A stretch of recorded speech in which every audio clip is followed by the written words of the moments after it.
What? Something happened to Vic. Ethan Ford's heart skipped a beat. He stood up abruptly, his expression turning grim. Victor, the Reaper, Vane was a heavyweight in Chicago's underworld. A local snake no one dared to provoke. Could it be the Thunder Bay crew? It was very likely. Last time, the Thunder Bay crew had stormed one of Victor's venues and started a brawl that left Camel in the hospital, where he was still recovering. That group was lawless, ruthless, and incredibly difficult to deal with. Yes, Mr. Ford. Boss Vane can't come to the phone right now, but he asked me to give you a heads up. He wants you to be careful these next few days. Big Ed's deep voice resonated from the other end of the line. Ethan glanced at Grace Miller and her father, George. Both looked at him with confusion and concern. Ethan walked to the side and lowered his voice. All right, I got it. Where's Vic now? The same hospital as last time? Is it serious? Yes, sir. Both arms are injured, Big Ed replied. Ethan forced himself to sound calm. Send me the location. I'll come over to visit in a bit. After hanging up, Ethan returned to his seat and poured George another glass of wine. What's wrong? You don't look so good. Did something happen? George asked, concerned. It's nothing, Uncle George. Just a friend of mine ran into some trouble and needs me. I might have to head out for a bit. I'm really sorry about this, Ethan said, scratching his head apologetically. It's fine, I understand. When you're out in the world, you have to rely on friends. If it's urgent, go handle it, George said with a smile. Thanks, Uncle George. Let me toast you one last time. We'll drink properly when I have more free time. Ethan raised his glass. They clinked glasses, and Ethan stood up to let Lily know not to bother cooking more dishes. Before he left, Grace helped him on with his coat, her eyes filled with worry. Ethan, is everything really okay? Although she was usually carefree, she was very attentive to Ethan's subtle expressions. Seeing his grim look earlier, she sensed something bad had happened. Ethan was acting calm to reassure them, but she knew it wasn't a small matter. Hearing that he had to rush out late at night only made her worry more. Ethan buttoned his coat, turned back to pat her head, and smiled. Dummy, don't worry. It's nothing major. I'll just go take a look and come right back. I'll wait for you to come back. If you don't come back, I won't sleep. Grace pouted, her voice so sweet it could melt bones. All right. Wait for me. Ethan smiled and turned to leave. Ethan, wait, Grace called out suddenly. What is it? Ethan turned back. Grace took a few steps forward, stood on her tiptoes, and kissed him on the cheek. She smiled sweetly. I'll be waiting. Ethan touched the warmth lingering on his cheek, feeling his heart swell. He nodded firmly and left. Inside, George and Lily watched the couple's farewell at the door, unable to suppress their knowing smiles. Those two kids are so sweet, Lily said happily. It's good. Maybe we'll get to hold a grandson sooner than we think. Ha. George laughed heartily. Late at night, Chicago Beacon Hill Hospital. It was a private hospital Victor had invested in. By the time Ethan arrived, it was deep into the night. As soon as he entered, he noticed Victor's men patrolling the halls. When he reached the intensive care unit, there were over a dozen guys guarding the corridor, including the burly Big Ed. Mr. Ford, you're here.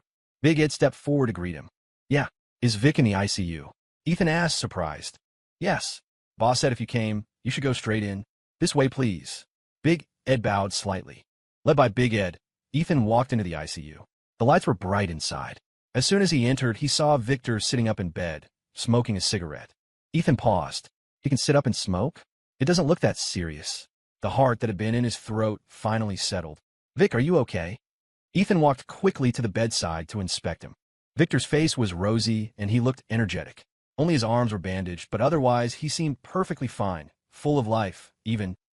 I'm fine. What could happen to me? Ethan, I made you worry, didn't I? Victor grinned. Then why are you?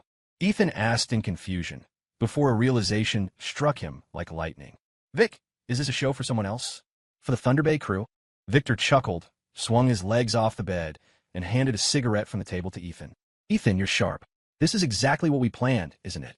Ethan took the cigarette, a metaphorical dark cloud hanging over his head. I just didn't expect you to use yourself as the bait. What if something went wrong? Victor shrugged nonchalantly. You can't catch the wolf if you won't risk the child. Now, they definitely think I was critically injured today. They'll make a big move. If we don't draw them out, we'll be stuck on the defensive. Only when they stick their heads out, especially Ray Young, the leader of the Thunder Bay crew, will we have a chance to grab them. Ethan's mouth twitched. It was the plan they had discussed, but he hadn't anticipated Victor would play the victim so convincingly. Thankfully, it seemed like he wasn't really hurt. If something had actually happened to Victor, his subordinates would have been hard to control. Vic, I know, but this is too dangerous. Ethan lit his cigarette and shook his head, disapproving of the risk. Victor blew out a smoke ring and chuckled lightly. If the stakes aren't high, that old fox won't show himself. Don't worry, I'm fine. My men are watching them, just waiting for them to move. Ethan, I need to remind you. Bax Mitchell from Thunder Bay has already hooked up with Damian Cross. Damian took a hit last time, so he's looking to get even with you. Plus, your businesses are in the same lane. I heard Internet Cafe business has been booming since it opened. In the University District, people are lining up to get in. Damian's dinky little internet cafes are probably taking a beating. You need to be careful. Ethan looked surprised. He hadn't expected Victor to be so well informed about Westford Gaming. It seemed Victor had been keeping a close eye on Damian Cross. All right, Vic, I know. I've already started setting up a security company, and we're recruiting. And if they dare to make a move, I have another way to deal with them. Ethan revealed a cunning smile. Victor looked at him with some surprise.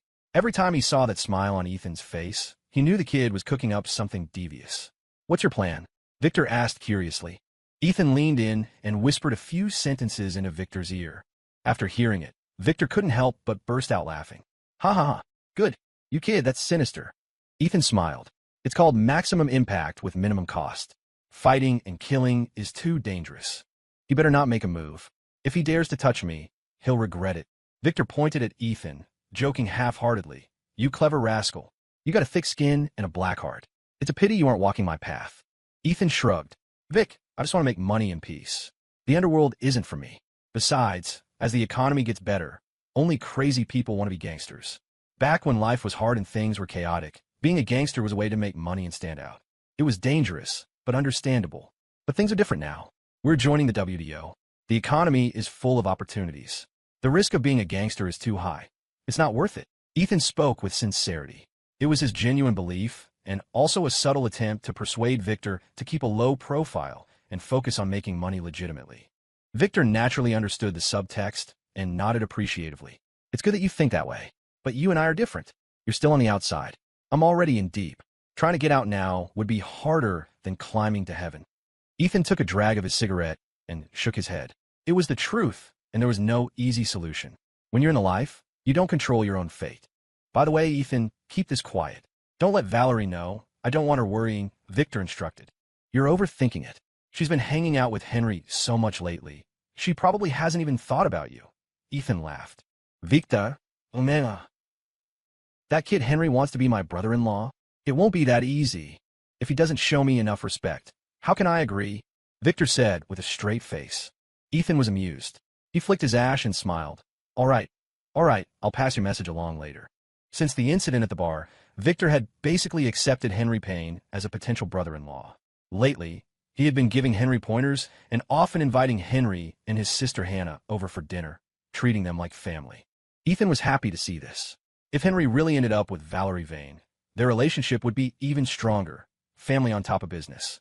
However, Ethan always emphasized to Henry that he needed to keep a distance from Victor regarding business. Personal relationships were fine, but business interests shouldn't mix, or he could get dragged into underworld feuds. Henry kept this in mind. Westford Gaming never involved any cooperation with underworld industries. Victor waved his hand and smiled. All right, I called you over just so you know what's happening. Just be careful from now on. Ethan stubbed out his cigarette. Okay, I need to swing by Henry's place anyway to check on him and inspect the Net Cafe's security. Vic, I won't disturb your rest. After saying goodbye to Victor, Ethan left the ICU. At the door of the ward, Big Ed was waiting. Seeing him come out, he stepped forward. Mr. Ford, do you need a ride? No need. I can get back myself. Big Ed, it might be tough for you and the brothers for a while, Ethan said, patting him on the shoulder in thanks. Big Ed, a towering figure of 6'2", built like a tank, remained respectful in front of Ethan. It was all because of the unusual relationship between Victor and Ethan. The fact that Victor contacted Ethan first when something happened showed how much Victor trusted him. Hey, it's what I should do, Big Ed nodded. All right, get busy. I'm heading back. Call me if anything happens. Ethan smiled and left. Leaving Beacon Hill Hospital, Ethan took a cab to the Net Cafe in the University District. It was the Westford Gaming University branch. Henry Payne would be there tonight. By the time Ethan arrived at the Net Cafe, it was 11:00 p.m. The cafe was inside a commercial plaza, and there was still a crowd of people sitting at the entrance waiting for machines. It looked like another full house. At the entrance, Two servers were busy pouring tea and water for customers, occasionally handing out peanuts and sunflower seeds, ensuring that customers felt the premium service even while waiting. Ethan walked into the store. A waitress recognized him and greeted him. "Mr. Ford, you're here. Good work. Is Mr. Payne in?" Ethan asked with a smile. "Yes, Mr. Payne is still busy in the office," the waitress replied respectfully. "Okay, I'll go find him myself." Ethan nodded. He was about to go in when he saw Henry walking out quickly to meet him. "Boss."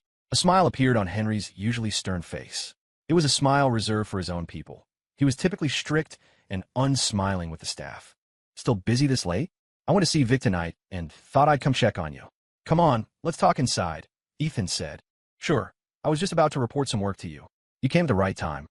Henry nodded, and the two walked into the Net Cafe together.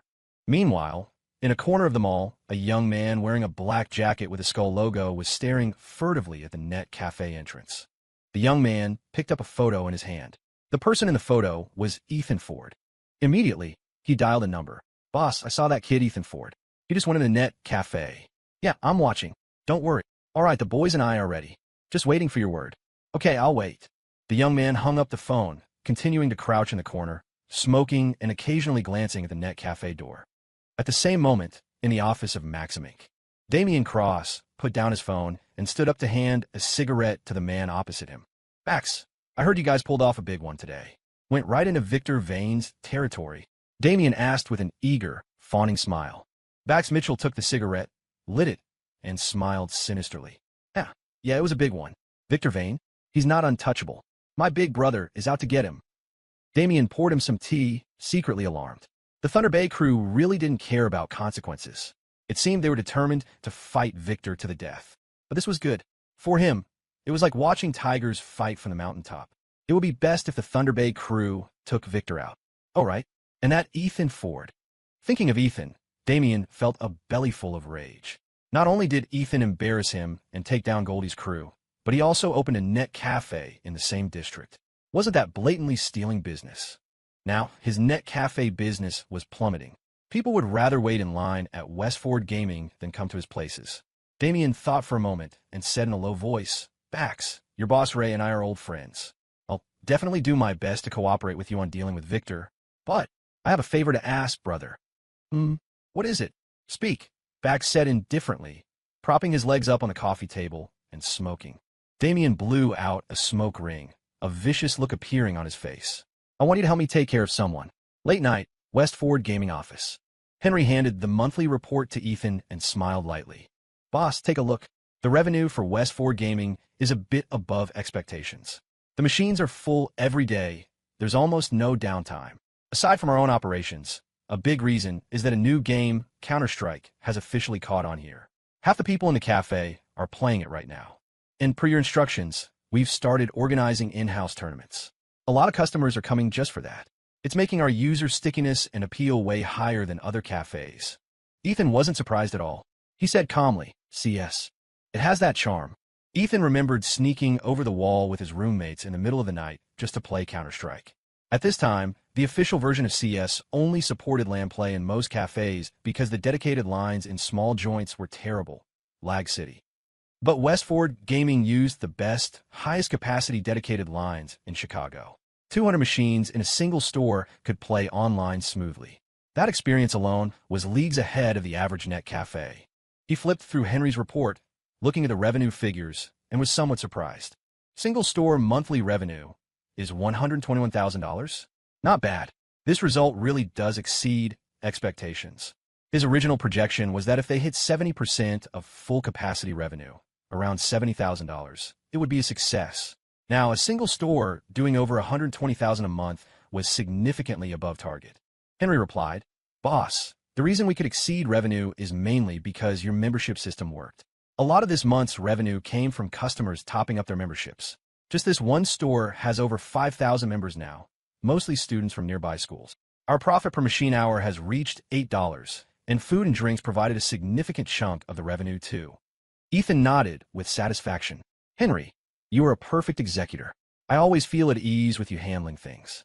The three cafes combined have exceeded expectations. You're getting a big bonus this year, huh?" Henry chuckled and scratched his head. "I just want to do my best and not let you down." Is what I should do. Ethan finished reading the file. The three cafes had roughly similar performance, each bringing in around $120,000 a month. Total revenue was $360,000, excluding venue, personnel, and operating costs. These three cafes would break even in just over 2 months. He planned to repay the loan to the City Development Bank once the cafes broke even, and then apply for a $20 million credit line to expand the net cafe business to New York, Los Angeles, and Houston, laying out a network in the super-tier cities to build an influential chain. In this golden age of internet cafes, opening a store was basically printing money. It was a cash cow. Later, coupled with the launch of a game similar to The Legend of Mir 2, they could drive a wave of internet usage across the country. Compared to CS, the upcoming MMORPGs were the main event. Next year, in September 2001, Shanda would acquire the distribution rights for The Legend of Mir 2 in China. Within 2 years, they earned over $100 million from that game alone. Dollars, not RMB. Almost everyone in net cafes across the country would be playing that game, buying time cards, spending like crazy. It became a generational memory. That showed just how popular it was. If Westford Gaming could develop a similar MMORPG one step ahead and seize the market, the company's market cap could exceed $1 billion within 2 years. Ethan thought for a moment and said seriously, "Henry, first, take the operating model from these three cafes and standardize it. Refine the management system and document the experience. Soon, you'll need to replicate this model in other cities and open up new markets. Second, use every university channel you can to dig up game development talent. Spend heavy if you have to. Poach talent from home and abroad. Get the Westford Gaming Development team assembled as soon as possible and complete the game planning and development according to the roadmap. Third, the organization processes and systems for Westford's esports tournaments need to be finalized. Our tournaments need to be impressive. It's a clever way to raise brand awareness. Strive to host the most influential domestic esports tournament within the next year. There's a lot to do. The burden on your shoulders isn't light." Feeling the weight of Ethan's trust, Henry said solemnly, "Boss, I understand. Don't worry, I'll realize our plan step by step, grounded in reality." Ethan smiled, stood up, and handed him a cigarette. "Good, but the work is never-ending. Don't kill yourself over it. You need to have fun too. Work-life balance. If you're busy all day, Valerie's going to come after me." Henry blushed and took the cigarette. Probably not. Val is very understanding." "Haha, I'm just reminding you. By the way, if you have free time, take some tobacco or booze to your future brother-in-law, Vic. Before you secure Valerie, you gotta secure her brother." Ethan patted him on the shoulder. "All right, boss. I get it." Henry grinned foolishly. Only when Valerie was mentioned would a shy, boyish look appear on his face. The smile was goofy, but it looked happy. "Okay, by the way, one more thing. I've established a security company. I'll be sending personnel to the net cafes soon. Take me to check the surveillance system now. I want to verify it. It's a troubled time. Now that our business is taking off, people will get jealous. If anything happens, I hope you won't rush to be impulsive. The most important thing is that people are safe. Money can be earned again, but if people are gone, they're gone. Don't be rash like last time, understood?" Ethan instructed seriously. Henry felt warm inside and nodded heavily. "I understand, boss." Afterward, Henry took Ethan to check the surveillance equipment and fire safety measures. A single cafe had 20 cameras, completely covering every corner and key area. After verifying everything was correct, Ethan left the cafe with peace of mind and headed home. On the way back, Ethan specifically bought a large serving of pot stickers for Grace, figuring the girl definitely hadn't slept yet and would be starving by now. Sure enough, as soon as he returned to the neighborhood, he saw Grace sitting alone under a tree by the roadside, wrapped tightly in a scarf. Ethan's eyes twinkled. He crept up stealthily behind her, put down the pot stickers, and suddenly covered her eyes with his hands. He deepened his voice. "Guess who?" The sudden move startled Grace. Ethan was secretly pleased with himself, but a second later, he regretted his death wish. "Gressa. Ugh. Ow. It hurts. Grace, it's me." Grace stared at Ethan, who was sprawled on the ground, and her eyes widened. "Holy crap, it's you, jerk. I thought it was some creep. Bastard. You scare me to death." Ethan, pinned to the ground, managed to turn his head and forced a bitter smile. "Grace, could you get off me first?" Grace smiled apologetically and let him go. "Cough, sorry about that." Pure self-defense reflex. After speaking, she stuck out her little pink tongue playfully. Ethan climbed up from the ground, rubbing his shoulder, and laughed helplessly.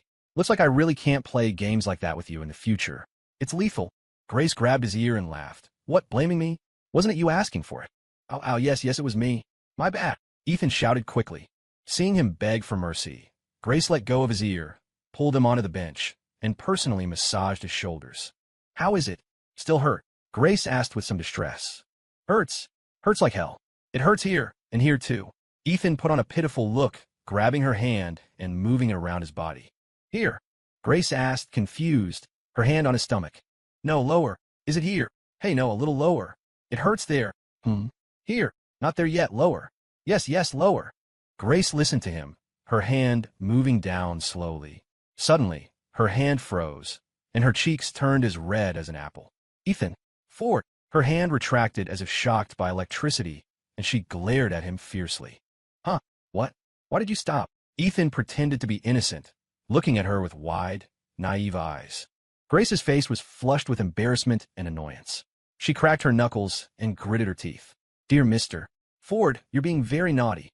Seeing his plot exposed, Ethan quickly dodged to the side and raised his hand. Grace Miller, I'm warning you. A gentleman uses his words, not his fists. Grace rubbed her small fist, making a cracking sound, and threatened. Is that so? Unfortunately, I'm not a gentleman. Ethan put on a serious face. Look, we need to be civilized, set a new trend, be good citizens. I still suggest you use your mouth. Using your mouth is comfortable for you, and for me. Comfortable. Grace paused. It sounded weird, but she couldn't pinpoint exactly why. What is this jerk saying? This tone? Why does it feel a bit perverted? But she didn't intend to let him off that easily. Dear Mr. Ford, are you going to come over and die yourself, or should I catch you and then finish you off? Grace bared her teeth, ready to strike. Ethan raised both hands and shouted hurriedly. Stop, stop. Grace, I brought you good food. Good food? Where? Hearing about food, Grace turned into a greedy cat instantly. Grumble. Her stomach reacted immediately. She really was hungry. Ethan picked up the takeout box of pot stickers and waved it in front of her eyes, smiling. Your favorite pork pot stickers. I want it.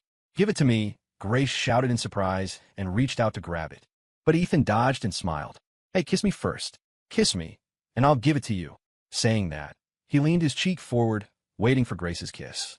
But the next moment, a sharp pain shot from the soft flesh at his waist. Ow! Half a minute later, Grace sat under the tree, happily enjoying the pork pot stickers, while Ethan watched pitifully from the side. Seeing her eat so deliciously, he felt a bit hungry too. Grace, is it good? What flavor is it? Ethan pretended to ask curiously. Very fresh, very fragrant, very delicious. Grace glanced at him and answered, but seemed to have absolutely no intention of sharing. Cough, is that right? Actually, I don't really want to eat it. Really just asking. Ethan laughed dryly. Grace snickered inwardly, but pretended to realize something. Oh, I wanted to give you a taste, but since you don't want any, forget it. Don't. Give me a bite. Ethan, thick-skinned as ever, leaned his mouth over, opening wide like a baby sea lion waiting to be fed. Seeing his funny look, Grace burst out laughing. Okay, here. She scooped up a pot sticker, blew on it carefully to make sure Ethan wouldn't get burned. Once it wasn't too hot, she fed it into his mouth. How is it? Good, right? Grace asked with a smile. Ethan nodded and said seriously, delicious. It tastes even better because you fed me. Grace rolled her pretty eyes at him. Save it. Always so smooth-tongued. Although she said that, she scooped up another one, blew on it, and continued to feed him. You eat too. Don't let me finish it all, Ethan said dotingly. One for you, one for me. No fighting. Grace, since we were kids, have I ever won a fight against you? You overestimate me. True. You're very self-aware, you jerk. Is that a compliment? Of course. What else? By the way, Ethan, why are you back so late? I missed you. Deep in the night, under the dim streetlights, the two sat under the tree, sharing pot stickers bite by bite, whispering sweet nothings. Everything was so quiet and peaceful. Ethan leaned closely against her. Only by her side did he feel true peace and relaxation, like a merchant ship returning to a comfortable harbor after braving the wind and waves for so long. Here, there were no business ups and downs, no intrigues, no deception. The nerves in his brain were no longer taut. He relaxed completely. In this moment, he realized that sometimes he really depended on her gentleness, her cuteness, her presence. Only by her side could he find true peace and simple happiness. Grace! Ethan suddenly looked up at her. What What's up? Grace asked, chewing on a pot sticker. In this life, you are not allowed to leave my side, Ethan said seriously. Grace paused. She suddenly felt that Ethan, in this moment, wasn't as strong and confident as usual. Okay. She nodded, her expression serious. But, Ethan, I finished the pot stickers. Are there any more? Ethan. An hour later, Ethan took her out of the neighborhood for a food run. Only after both their bellies were round did they return. When they got back to the door and were about to go to their respective homes, Grace pulled on her door handle. It was locked. She felt her pockets. No keys. What's wrong? Forgot your keys. Ethan turned back and asked. Grace nodded, her face falling. If I wake my parents up at this hour, I'll get lectured so hard. How about? They spoke in unison. Come to my place. Go to your place. Grace's pretty face turned red, and she pouted. You don't think too much. I'm just afraid of waking my parents. Ethan put on an act, smiling. Yeah, that's what I was thinking too. Really, I swear. Annoying, I don't believe you. Grace spat, but she still turned and ran over to hug his arm. Let's go, I'm a little sleepy. Ethan nodded seriously. Yes, I'm a little sleepy too. Grace shyly pinched the soft flesh at his waist and whispered, Tonight, don't even think about that. It's your house. If Uncle and Annie hear us, how awkward would that be? No problem, I swear. Ethan held up 4 fingers. But in his heart, he was thinking, the little white rabbit is entering the wolf's den. Would I let her go? Open the door quickly. Be careful not to wake your parents, Grace whispered. Ethan took out his key and opened the door. The two tiptoed into the house. It was pitch black inside. No lights were on. Very quiet. Ethan was about to turn on the light, but Grace grabbed his hand. Ethan, don't turn on the light. You'll wake Auntie. Grace lowered her voice, sounding a bit nervous. Ethan also lowered his voice. Little Grace, doing this. Why does it make me feel a little nervous and a little excited? In the darkness, Grace blushed and punched his chest lightly. Excited your big head. Ethan, Uncle and Annie are sleeping. You don't want to wake them up, right? Ethan paused. Why does that sound weird? Okay, no lights. Let's feel our way to the room. But be careful, don't kick the chair, Ethan reminded her. Ah, no problem. My night vision is great. People call me Super Owl. I definitely won't kick the chair, Grace said confidently. Hand in hand, they fumbled forward in the dark. They hadn't taken more than a few steps. Screech. A piercing sound of a chair dragging across the floor rang out. Oops, Grace gasped, quickly grabbing the chair in front of her. She tilted her ear to listen for movement from the inner room. Hearing no sound, implying Ethan's parents hadn't woken up, she breathed a sigh of relief. Oh, so this is the Super Owl, Ethan teased. Grace smiled awkwardly. Mistake, pure mistake. They finally managed to feel their way back to the room. Grace opened the door and immediately slipped inside. Once Ethan was in, she quickly closed the door. Few finally back in the room. She let out a genuine sigh of relief, smiling. Her heart really was feeling a sense of thrill. Ethan turned on the light.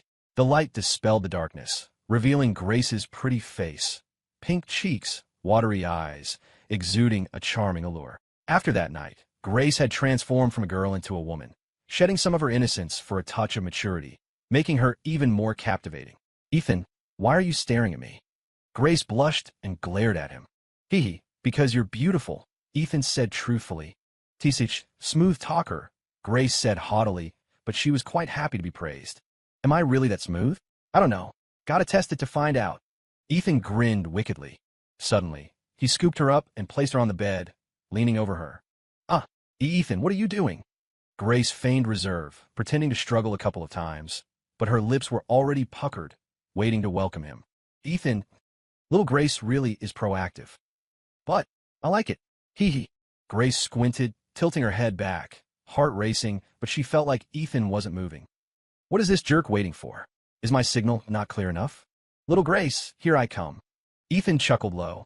Oh, don't you? What are you doing? Grace put on a shy look, but her arms had already wrapped around his neck. Ethan closed his eyes and slowly leaned in. Suddenly, Grace raised her hand to block his mouth. Ethan paused, asking in surprise, Grace, what's wrong? Grace blushed and whispered, I need to go to the bathroom. Drank a bit too much soda earlier. Ethan's mouth twitched. The small flame that had just sparked was instantly extinguished. Okay, go ahead. Grace scrambled up and tiptoed out the door. A moment later, she returned, her forehead hair slightly damp, as if she had washed her face. She lay back down on the bed, right in the same spot, and said seriously, Okay, I'm ready. Ethan, This. Why does it feel like we just unlocked some kind of interest or ability of Grace's? Okay, Grace, here I come, Ethan said with a straight face.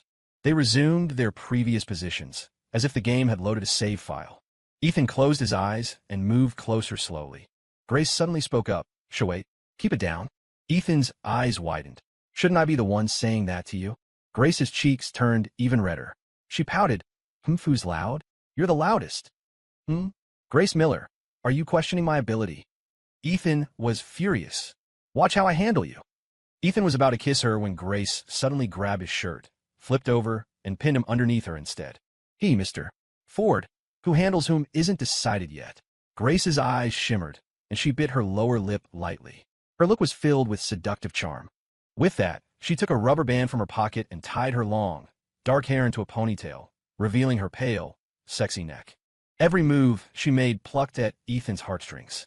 The small flame that had been extinguished roared back into a raging fire. Come on, let's fight. Little Grace, you will pay for your contempt. Ethan, bring out your full strength.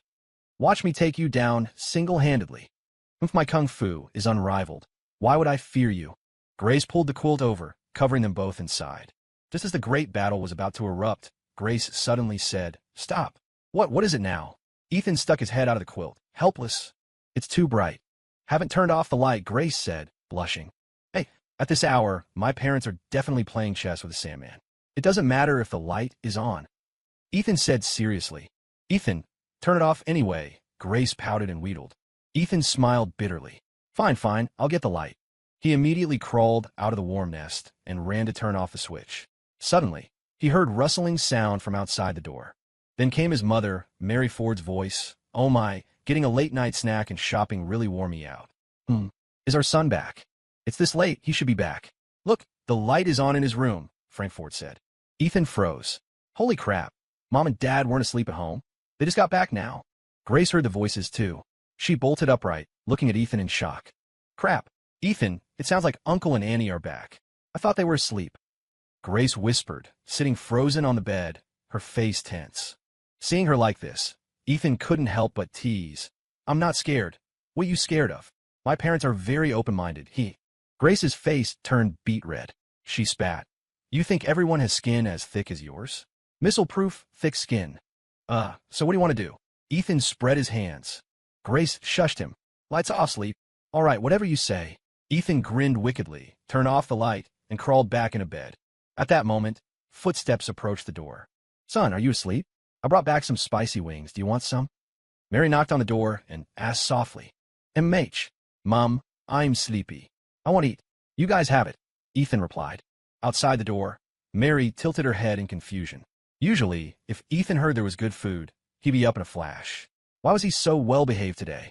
Whatever, maybe he really is tired. She shook her head and walked to the living room, seeing Frank drinking water. Son isn't eating. Put the stuff in the fridge. Save it for him tomorrow, and keep some for Grace, too. All right. You love those two the most. Don't even care about your husband. Frank laughed helplessly. I walked around with you for so long tonight. Isn't that treating you well? Mary rolled her eyes at him. Frank, is shopping with a woman supposed to be my hobby? I was free labor. Okay. He could only grumble inwardly, daring not to retort. He looked at the bags upon bags on the sofa. Pots, pans, household items. He had been carrying these things all night. Okay. I'll clean up and go rest. You're tired. I'm more tired. Frank shook his head, put the takeout in the fridge, then went back to the room and collapsed onto the bed. Mary came in with a fresh towel and suddenly asked, I heard Ethan went to the factory and persuaded the people to go back. Is that matter finished? Frank sighed. Hard to say. Our family is doing well now, so it doesn't matter much to us. But a lot of workers at the mill don't have a successful son like ours. Most are tightening their belts. If the acquisition deal isn't settled, they'll probably riot again. I wish I could help, but I'm powerless. Ethan opened those computer shops and made quite a bit, but I'm afraid even he can't do much about this. At least George is okay in there. That's fortunate. Mary was a bit worried. Yeah, there's really no way around it. Other factories have laid people off. I guess we can't escape it either. If Ethan hadn't made good money, we'd probably be a hardship case too. But speaking of which, that kid Ethan really has a knack for making money. Just a few days ago, he gave me several $1,000s, called it pocket money. How could I use that much pocket money? Does that kid think money isn't money? Even if he's rich, He can't spend it like this. I've saved most of what he gave me. Later, if he marries Grace, we'll need a house, right? And the wedding gifts and everything. Plenty of places to spend money. Frank listened and felt her words were drifting. He sat up and teased. Why are you talking about our son getting married? In such a rush to hold a grandson? Mary glared at him. What? You don't want to? I'm retired now. Besides busy work around the house, it's just watching TV and sleeping. Sometimes I feel empty inside, like something is missing. When I think about it, something really is missing. Missing a cute grandson. Ethan is successful now. Getting married early isn't a bad thing.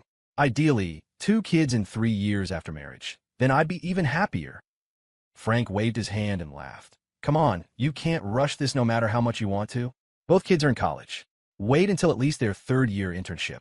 Who has kids while in college these days? You just wait another 2 years. Frank's words popped Mary's little fantasy bubble, annoying her. You sure relaxed about it. With that, Mary threw down the towel, turned, and marched out of the room. Frank scratched his head, confused. What happened? Why did she get angry all of a sudden? A woman's heart. Truly impossible to understand. Inside Ethan's room, Grace was huddled under the quilt, just a small head poking out, motionless as a statue, as if afraid of making even the slightest noise. Little Grace, relax. No need to be nervous. Under the covers, Ethan wrapped his arms tightly around her, pulling her into his embrace. With warm, soft jade in his arms, Ethan's heart, previously doused, began to stir again. Grace wiggled and nuzzled in his arms, finding a comfortable position. She whispered, "It doesn't matter for you, but if Uncle and Annie find out, wouldn't I lose so much face? And how awkward would that be? It doesn't matter. They came back so late tonight, they'll definitely sleep in. We just need to get up a bit earlier tomorrow." Ethan chuckled low, thinking the current Grace was very cute. True. Okay, then I'm going to sleep. Grace nodded and closed her eyes. The room fell into silence. A long while later, Ethan, are you asleep? Not yet. Can't sleep. Actually, I can't sleep either. Then how about we do something? What do you want to do? Do what we love to do, of course. Huh? Ethan pulled the quilt up, covering their heads. The quilt rolled, and the bedboards creaked under the strain. The next morning, just as the sky was turning a hazy gray, Grace slowly woke up. She yawned and rubbed her sleepy eyes, looking exhausted. It was really because last night was just too tiring. Just waking up, her consciousness was still blurry. She felt parched and wanted to go out for a glass of water. Listlessly, she got out of bed, put on Ethan's pajamas, threw a jacket over herself for warmth, stepped into Ethan's slippers, and opened the door. "I'm so sleepy." Grace yawned and rubbed her eyes as she walked to the coffee table in the living room, poured a glass of water, and drank. Just after taking a sip, she felt someone watching her. She turned her head and saw Mary standing there, holding a laundry pole frozen in place. "Morning, Auntie." Grace's head was heavy. Seeing Mary, she greeted her subconsciously. Mary's eyes went round with shock. Grace, morning. You. I'm so sleepy. Auntie, I'm going back to sleep." Grace yawned again, muttered a reply with her head drooping, and planned to go back to the room. But she had just turned and taken 2 steps, her leg midair for the 3rd, when suddenly her whole body froze. She turned completely to stone. She slowly turned her head and saw Mary. Their eyes met. In Mary's eyes, she saw a strange yet excited look. Dong! Grace was stunned, her mind blank. I'm done for. Grace stood petrified, the air around her seemingly solidified. A bizarre and unexplained atmosphere flowed between the two of them. Right now, only one phrase occupied Grace's mind. Social death. It was too mortifying. She wished she could find a crack in the floor to crawl into, but looking around, there were no cracks. Helpless, Grace stammered with a red face. Annie. Morning. She had completely forgotten that she had already said hello just a moment ago. Mary squinted, looking her up and down, an excited smile appearing on her face. Morning, Grace. Just from the clothes she was wearing, the shoes, and that messy hair, Mary had already guessed what was going on. This girl definitely spent the night here. My son really has skills. Ha. Does that mean I'm not far from holding a grandson? Thank the Lord, Buddha, and all the gods. Grace, did you sleep well last night? Mary quickly put down the laundry pole and walked over to inspect her more closely, looking for clues. Grace was thin-skinned. Being scrutinized like this, she almost buried her head in her collar. Pretty good. Grace's pretty face was bright red as she replied with her head down. Mary had sharp eyes. At a glance, she noticed Grace's aura seemed slightly different, more mature. She instantly felt sure. Ha ha ha. Good sleep is good. Grace, rest a bit first. Annie will make breakfast for you, and then simmer some soup. You need to nourish yourself. Right. I'll make you some red date and black chicken soup. It nourishes Een and beauty, very good for you. And I heard eating black chicken is good for the womb, easy to get pre. Mary was speaking when she suddenly realized she almost slipped up and slammed on the brakes. Cough. Anyway, it's good for the body. Grace said guiltily. And no need to trouble yourself, Auntie. I'll eat breakfast outside later. With that, she turned and fled, wearing Ethan's big slippers flap, flap, flap, trotting all the way back to the room. Seeing her like this, Mary beamed and teased. This child, why be so polite with me after all this? Changing how you address me sooner is fine too. Oh, right, I haven't bought a black chicken yet. I need to go to the market. Oh, and buy a turtle for my son to boost his vitality. Yes, got a boost. Both kids need a boost. Mary muttered to herself as she hurriedly went to the kitchen to grab her vegetable basket for the market. Wife, who were you talking to just now? We have a guest. Frank yawned as he walked out of the bedroom. Mary came out of the kitchen with the basket and waved at Frank, signaling him to come closer. She looked mysterious and excited, as if she had a huge secret she couldn't wait to share. What is it? Frank was clueless, walking up to her with a confused look. It's Grace. Mary lowered her voice, excited. Grace? She came over this early? That's too ear. What? Frank's expression changed as he realized something. Mary pinched his arm and whispered, Dummy, Grace spent the night at our house. In our son's room. Huh, really? Frank was shocked. He didn't expect Ethan to be bold enough to bring Grace home for the night, and he certainly didn't expect Grace actually stayed. These two kids really don't shy away from anything. Mary rolled her eyes at him. I saw it with my own eyes just now. Could it be fake? TSK, say, am I getting ready to hold a grandson? Huh. Amidst a shock, Frank sighed with emotion. Yeah, maybe your wish will come true soon. But it's good. We watch these two grow up. If they can tie the knot, that would be the best. Mary waved her hand and laughed. All right, enough talking to you. I have to go to the market to buy groceries and make them some soup. Build them up. What? Soup first thing in the morning? Frank asked, astonished. Of course. Drinking plenty of soup is good for the body, Mary said matter-of-factly. As she spoke, she turned to leave, not forgetting to instruct him before stepping out. Old man, remember to cook some yam and meat oatmeal later. Put in extra meat. Frank stood there dumbfounded. This treatment. It's really good. Why didn't I ever get treatment like this back in the day? In the room, Grace curled up under the quilt, tossing and turning, her heart racing, completely unable to calm down. Just now was literal social death. What do I do? She covered her head with the quilt in embarrassment. Thinking about getting up and facing Ethan's parents later made her head spin. Ethan was woken up by her. He rubbed his eyes and asked groggily, Grace, why are you up so early? Truly, having good stamina is different. Grace's cheeks flushed. She reached into the quilt and placed her icy cold hand on his waist. Hiss! Ow! Ethan felt like he had been frozen by a block of ice. His whole body shuddered, and sleep instantly vanished. Ouchie, what are you doing? Ethan sat up immediately, wrapping the quilt tightly around himself to prevent another surprise attack from Grace. The thrill of being frozen by someone else's hand in winter was something many had experienced. That sudden icy shock really could wake someone up instantly. Grace pouted haughtily. That's for teasing me. Ethan, I have something very serious to tell you. Ethan's eyes widened. Something very serious. Could it be you really are pregnant? Grace glared at him with her beautiful eyes. Oh, no. I just went out to drink water and bumped into Auntie. Did you know, Ethan? So, and then, Grace said with annoyance, What? You don't know how mortifying it was. And I found that the way Annie looked at me was wrong. Very wrong. Ethan asked curiously, Wrong how? I can't explain it. Just kind of weird and a little excited. Grace pondered. Ethan teased. She probably wants to hold a grandson. I can already imagine her face. Is that it? Grace paused. Then realizing something, she spat. I don't want it this soon. Ethan lifted the quilt, went over to hug her, and smiled. Who can say with these things? It's all fate. Maybe we hit the jackpot this time. Grace. Jackpot. Jackpot your big head. Grace blushed crimson and reached out with her icy little hand.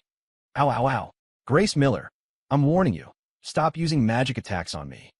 Ethan let go of her and wrapped the quilt tightly around himself again, looking at her warily. Fine, no magic attacks. Physical ones then. Grace rubbed her knuckles. With that, she threw off the covers and dove in. Ow!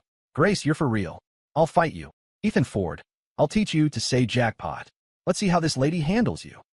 Hey. Hands are fine, but stop bullying my little brother. Sorry, I just grabbed the wrong thing by accident. Grace, do you hear yourself? No, that was the whisper of a demon. The two turned the world upside down under the covers, playing and wrestling. Outside the door, Frank had just put rice in the pot for oatmeal and was about to go wash up. Passing Ethan's room, he heard the bedboards creaking wildly inside and froze. My God, these two kids are going at it in broad daylight, too. It's good to be young. This is good. Grandson coming soon. Frank shook his head and turned into the bathroom. An hour later, Ethan got up and dressed while Grace sat on the edge of the bed, tying her hair. He glanced back at the youthful and lovely Grace. From the side, she seemed to have developed again. It shouldn't be an illusion, because the hand feel doesn't lie. Our little Grace has grown too. Congratulations. Ouch. Why am my lower back a bit sore? Ethan rubbed his old waist, secretly lamenting. Am I really this weak? Thankfully, he held back during the play fighting earlier. Otherwise, he wouldn't be getting out of bed before noon. Ethan, why are you staring at me? Grace turned and asked casually. Cough, nothing. Just reflecting on how the ancient poets never lied. Ethan smiled. Grace thought he was about to praise her again and asked quickly, what poem? Praising my beauty. You could say that. The line goes, a range when viewed horizontally, a peak from the side, far, near, high, low, each view distinct. Ethan said with a straight face. Grace paused, then looked down at herself, understanding exactly what he meant. Ethan Ford, you're very poetic, aren't you? Ow.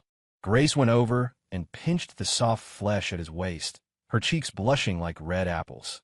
Ethan chuckled. He just loved seeing her like this. Although Grace was bold, she was thin-skinned. A little teasing made her blush, and that shy look was truly cute. Knock, knock, knock. Suddenly, there was a knock at the door. Son, Grace, are you up? I made breakfast, and the soup is simmering. Come eat breakfast, and then have soup. Mary's voice came from outside. Ethan smiled and replied, We're up, Mom. We'll be out in a sec. He felt zero psychological pressure. They were adults. Bringing a girlfriend home for the night was normal, right? But he understood that for a girl, there was still some pressure, and it was definitely embarrassing. He turned back, held Grace's hand, and comforted her. Grace, thicken up that skin. As long as you aren't awkward, the awkward ones are everyone else. Grace. Annoying, is that how you comfort people?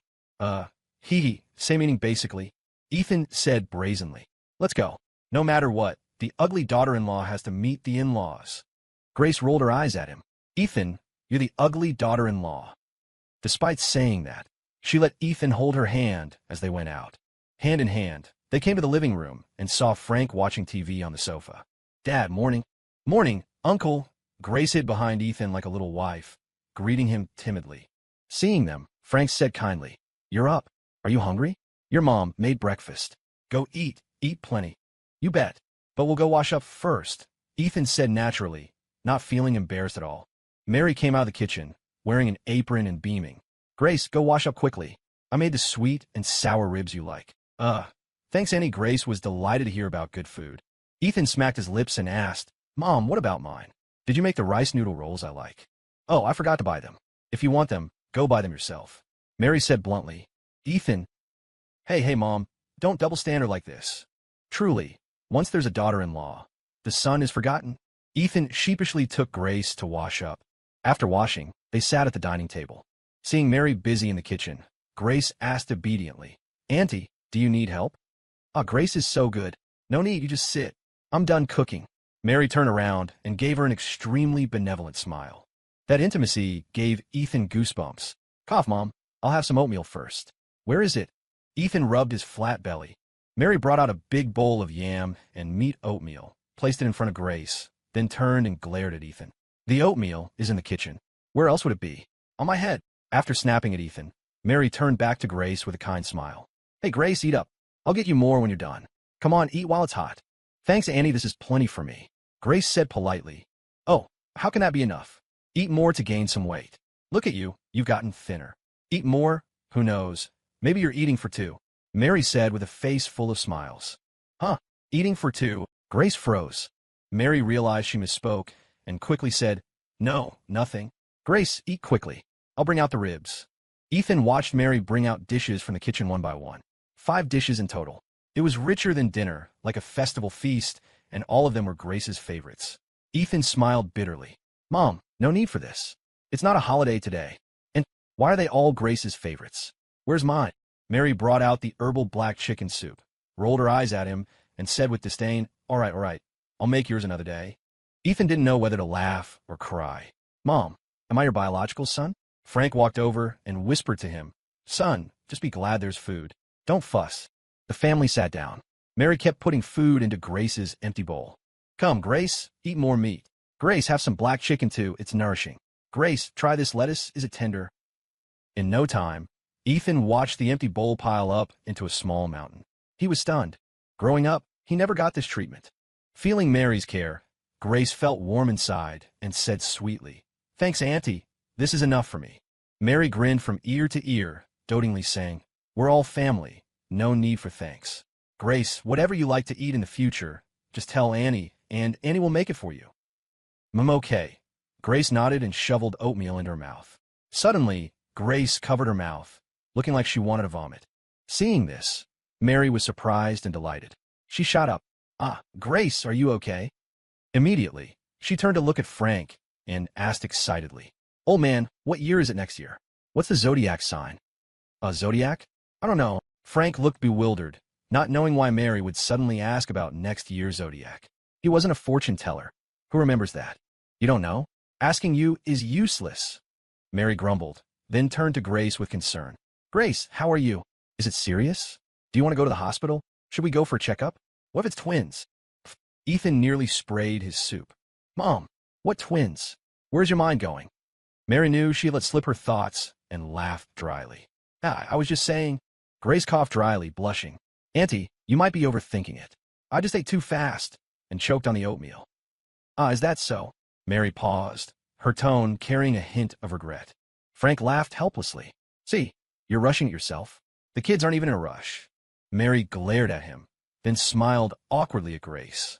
Grace, eat slowly then. No ruse, eat slowly. Grace nodded obediently, face red, silently eating her oatmeal. This meal was delicious, but also a bit of an ordeal. She felt Mary's gaze drifting toward her stomach every now and then, which gave her some pressure. Finishing breakfast quickly, Grace dragged Ethan out to leave. Downstairs, Grace burped and pouted. Ethan, is Annie hoping I'm pregnant? What do you think? It's pretty obvious, Ethan laughed. Oh my, urging for babies already? It really is a happy burden, Grace sighed. Ethan leaned in front of her face and smiled. So, that means you really want to? Then I'll work harder. Annoying you're the one who wants to. Grace's little fists rained down on his chest.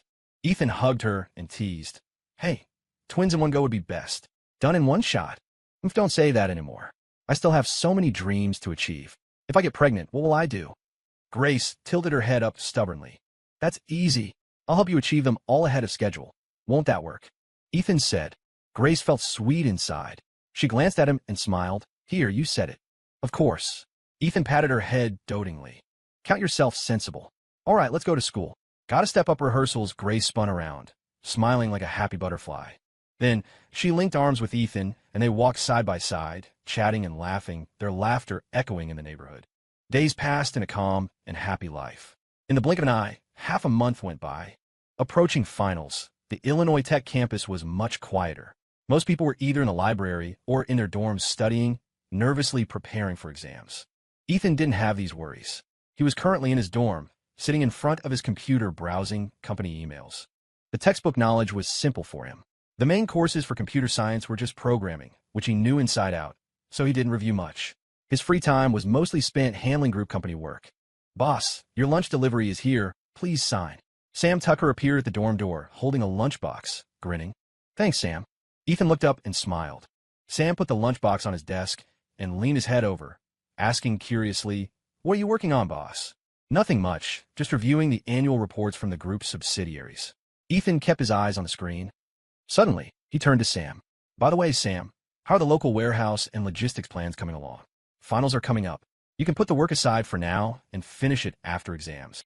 He was worried Sam would neglect his exams for work. Failing a class wouldn't look good when he went home for the holidays, and he was also worried Sam was getting too tired. Boss, I've finished the preliminary plan. I'll send it to you in a bit. Don't worry about me. I'll definitely pass the exams, and I won't drop the ball on work. Sam scratched his head and chuckled honestly. Ethan saw the dark circles under his eyes. The guy clearly hadn't slept much in days. He was a workaholic, risking his life for the job. I'll look at it in a couple of days. Your task right now is to rest well and review for your classes. Ethan laughed helplessly. Okay. Sam felt warm inside and nodded. The reason he worked so hard was mainly out of gratitude to Ethan for giving him this precious opportunity. He didn't want to miss it, and he wanted to repay Ethan's mentorship. West Ford Group was investing in building local warehouses in Chicago and a self-built logistics system in first-tier cities. This was a massive project. Being able to participate in such a large engineering project was an invaluable experience for him. His plan would be referenced along with other group company plans. Once a final plan was determined, if it used the operational model he designed, he could continue to be involved. For this job, he hadn't hesitated to pester logistics professors and read countless related books to enrich his knowledge base. He was going all out. He didn't want to leave any regrets. Boss, you eat. I'm going to study. Sam grinned and went back to his seat to review. Yeah, go ahead. Ethan smiled, opened the lunchbox, and ate. Not much food. 2 meats, 1 veggie, $2.50. Not a feast, but enough to fill the belly. Ethan was never picky about food. Having been poor, anything tasted good. In no time, Ethan polished off the lunchbox. He was preparing to continue working when his phone rang. It was Grace. He answered, "What's up, Grace? Miss me already?" "Yeah, you have a big ego." Grace's giggle came from the other end. "Ethan, can you go shopping with me tonight? I want to buy some warm leggings. It's been too cold lately.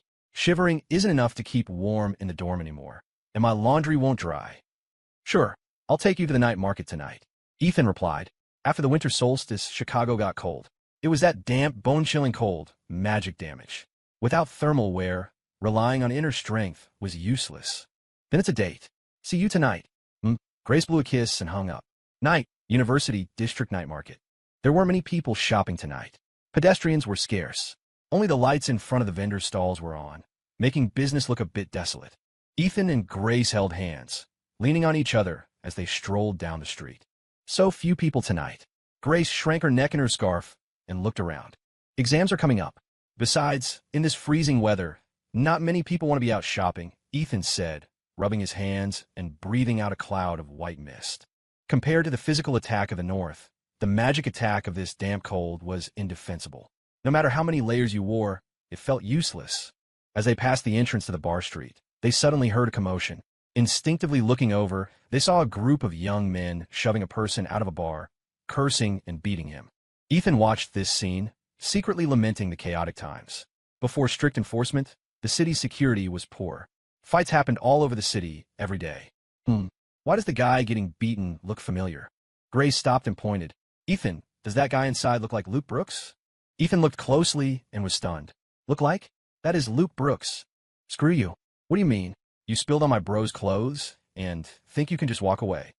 A blonde thug grabbed Luke Brooks by the hair and snarled viciously. Luke reeked of alcohol, his eyes glazed over. He couldn't even stand steady. Let go. I apologized. What else do you want?" "What else? Pay up. My bro's outfit is a brand name. Armani, you know. Pay up now." The blonde demanded fiercely. 4 other young punks stood by, laughing as they looked at Luke like a lamb to the slaughter. A drunk like this was the perfect target. Intoxicated and defenseless, they could extort as much as they wanted. "How much?" Luke didn't resist, hiccuping as he asked. 5,000. The blonde held up 5 fingers, asking for an exorbitant amount. Luke pulled out his wallet, threw $500 bills at them, and turned to leave. "Fuck, you playing me?" The blonde slapped him with his open palm. Smack! The slap landed solid on Luke's face, sending him crashing heavily to the ground. But Luke didn't make a sound. He just tried to get up and leave. The blonde and his crew weren't about to let him go. They grabbed him, punching and kicking. Street vendors nearby were startled and backed away, afraid of getting caught in the crossfire. Luke was kicked down again, crashing right into a flower stall selling roses, knocking over quite a few flowers. The blonde and his crew ferociously kicked the obstructing roses aside, hauled Luke up from the ground, and cursed, "Fuck, pay up, or you're crawling out of here today." Luke's eyes were empty, and he remained silent, as if he had lost interest in everything in the world. Suddenly, a flat-top youth with dark skin standing nearby spoke in a buzzing voice. "You stepped on my flowers." The blonde glared sideways at the flat-top youth. Fuck, so I stepped on them. You got a problem. The flat-top youth clenched his fists, silent, but his eyes were burning with anger, clearly trying his best to restrain himself. Hey, Luke Brooks, you're pretty pathetic. Suddenly, an indifferent voice sounded beside them. Hearing this voice, Luke's brow twitched. He turned his head and saw the arrival. Ethan Ford. Ethan stood with his hands in his pockets, looking at him calmly. The you right now isn't the Luke Brooks I know. The Luke I know at least hit back if he got hit. Even if he couldn't win, he'd swing. A man who loses the fight, but not his spine. Luke smiled miserably. Yeah, are you here to laugh at me? Yeah, you really are a joke right now. Ethan nodded, seeing that these two were ignoring them and chatting. The blonde was furious. Fuck, kid, none of your business. I advise you not to meddle, or we'll wreck you too. Ethan ignored the blonde completely, continuing to stare at Luke. Luke, remember when we were 8 and got into that fight with the class next door? Before his voice even faded, Ethan suddenly lashed out with a kick, striking the blonde right in the crotch. Ow! The blonde's scream echoed through the street. The onlookers all felt a phantom chill in their groins. This young man is ruthless. Taking the opening, Luke delivered an elbow strike to the blonde's head. The combo instantly dropped the blonde to the ground, unable to get up. The kick and elbow were timed perfectly. With the blonde down, his 4 accomplices reacted, grabbing flower pots from the nearby stall to swing at the 2 of them. Luke was too drunk to react quickly. He watched helplessly as a guy swung a pot toward him. Just as the pot was about to smash his head, he closed his eyes, waiting for the blood. Bam! A muffled thud. He didn't feel the expected pain. Opening his eyes, he saw a figure blocking in front of him. It was Ethan. Ethan had kicked the thug away. Sober the hell up. We're in a fight. Ethan shouted, then dodged another incoming flower pot. Luke was stunned, shaken to his core. He never expected Ethan to shield him so recklessly. Suddenly, a folding chair came flying at Ethan from the side. Ethan saw it, but he couldn't dodge. He could only raise his arm to cover his head and take the hit. In that split second, a leg appeared in his field of vision, intercepting the chair. Crack! The chair was shattered into pieces by the kick. The crowd was instantly stunned by the power of that kick. Ethan looked over in surprise. The person who had just kicked the chair apart was the dark-skinned, flat-top youth in the gray-green jacket. Bam! The youth punched out, fast as lightning, hitting the chair-wielding thug on the chin. The punch was so fast it was almost invisible to the naked eye.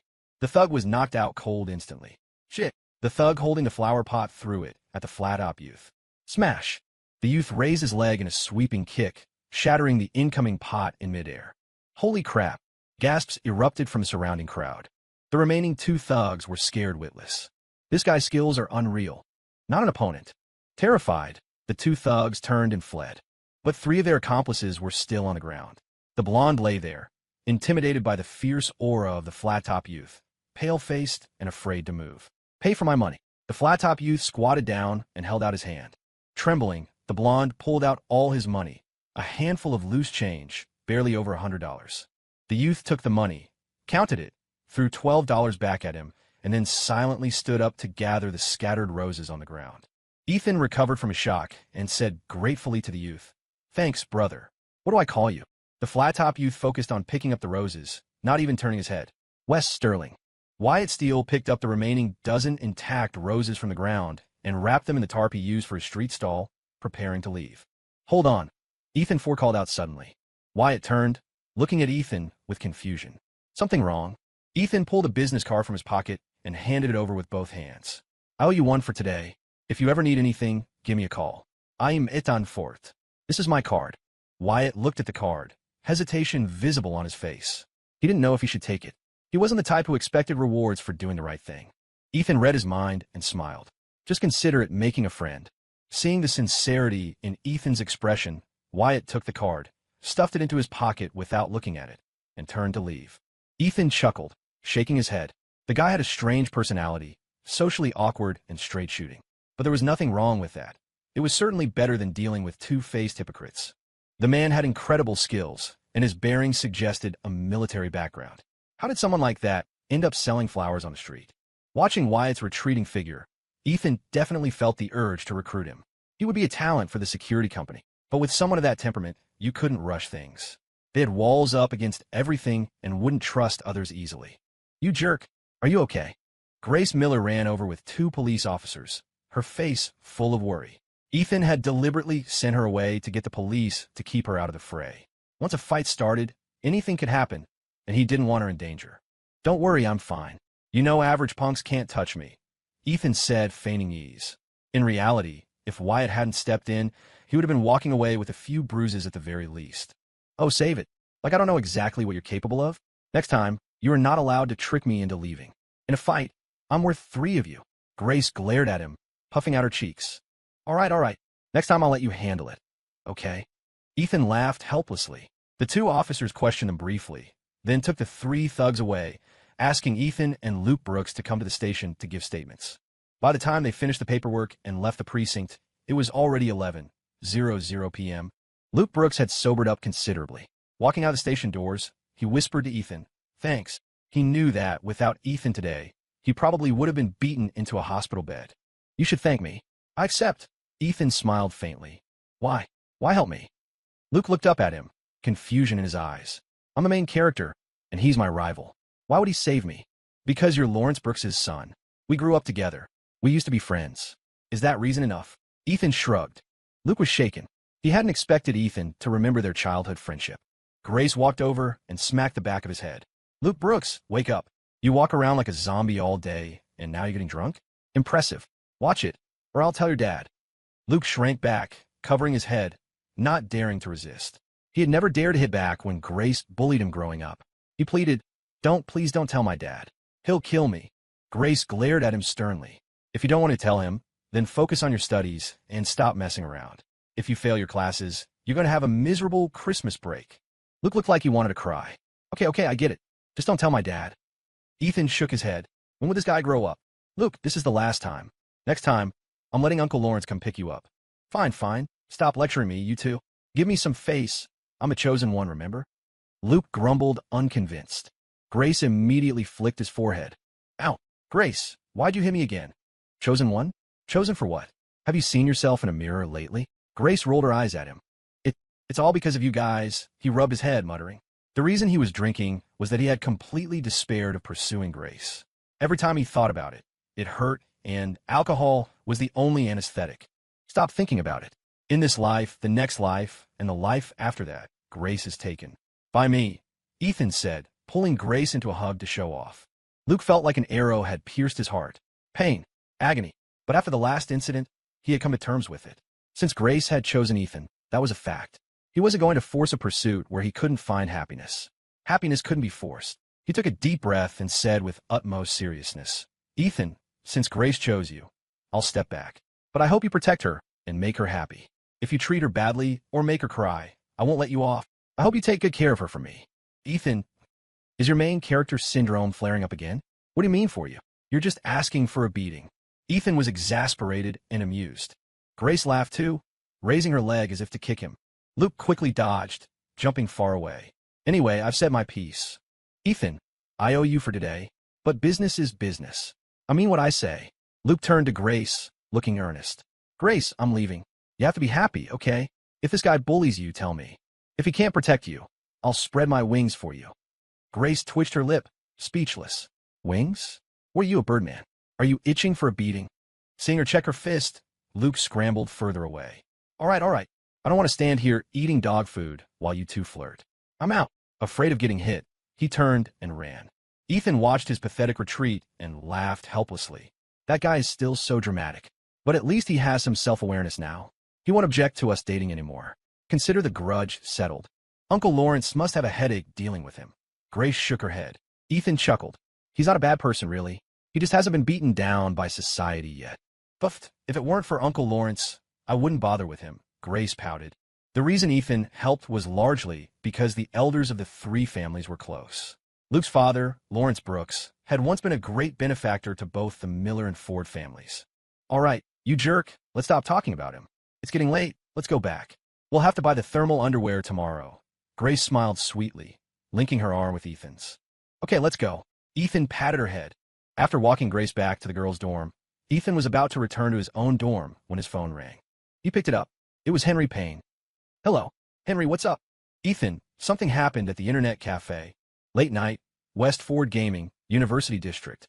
A crowd had gathered outside the Internet Cafe, but no one dared to get too close.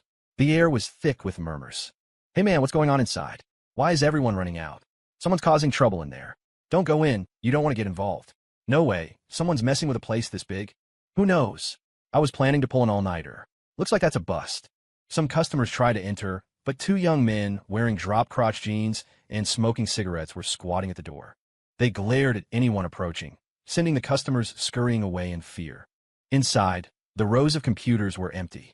Many monitors were still on, but the users were gone.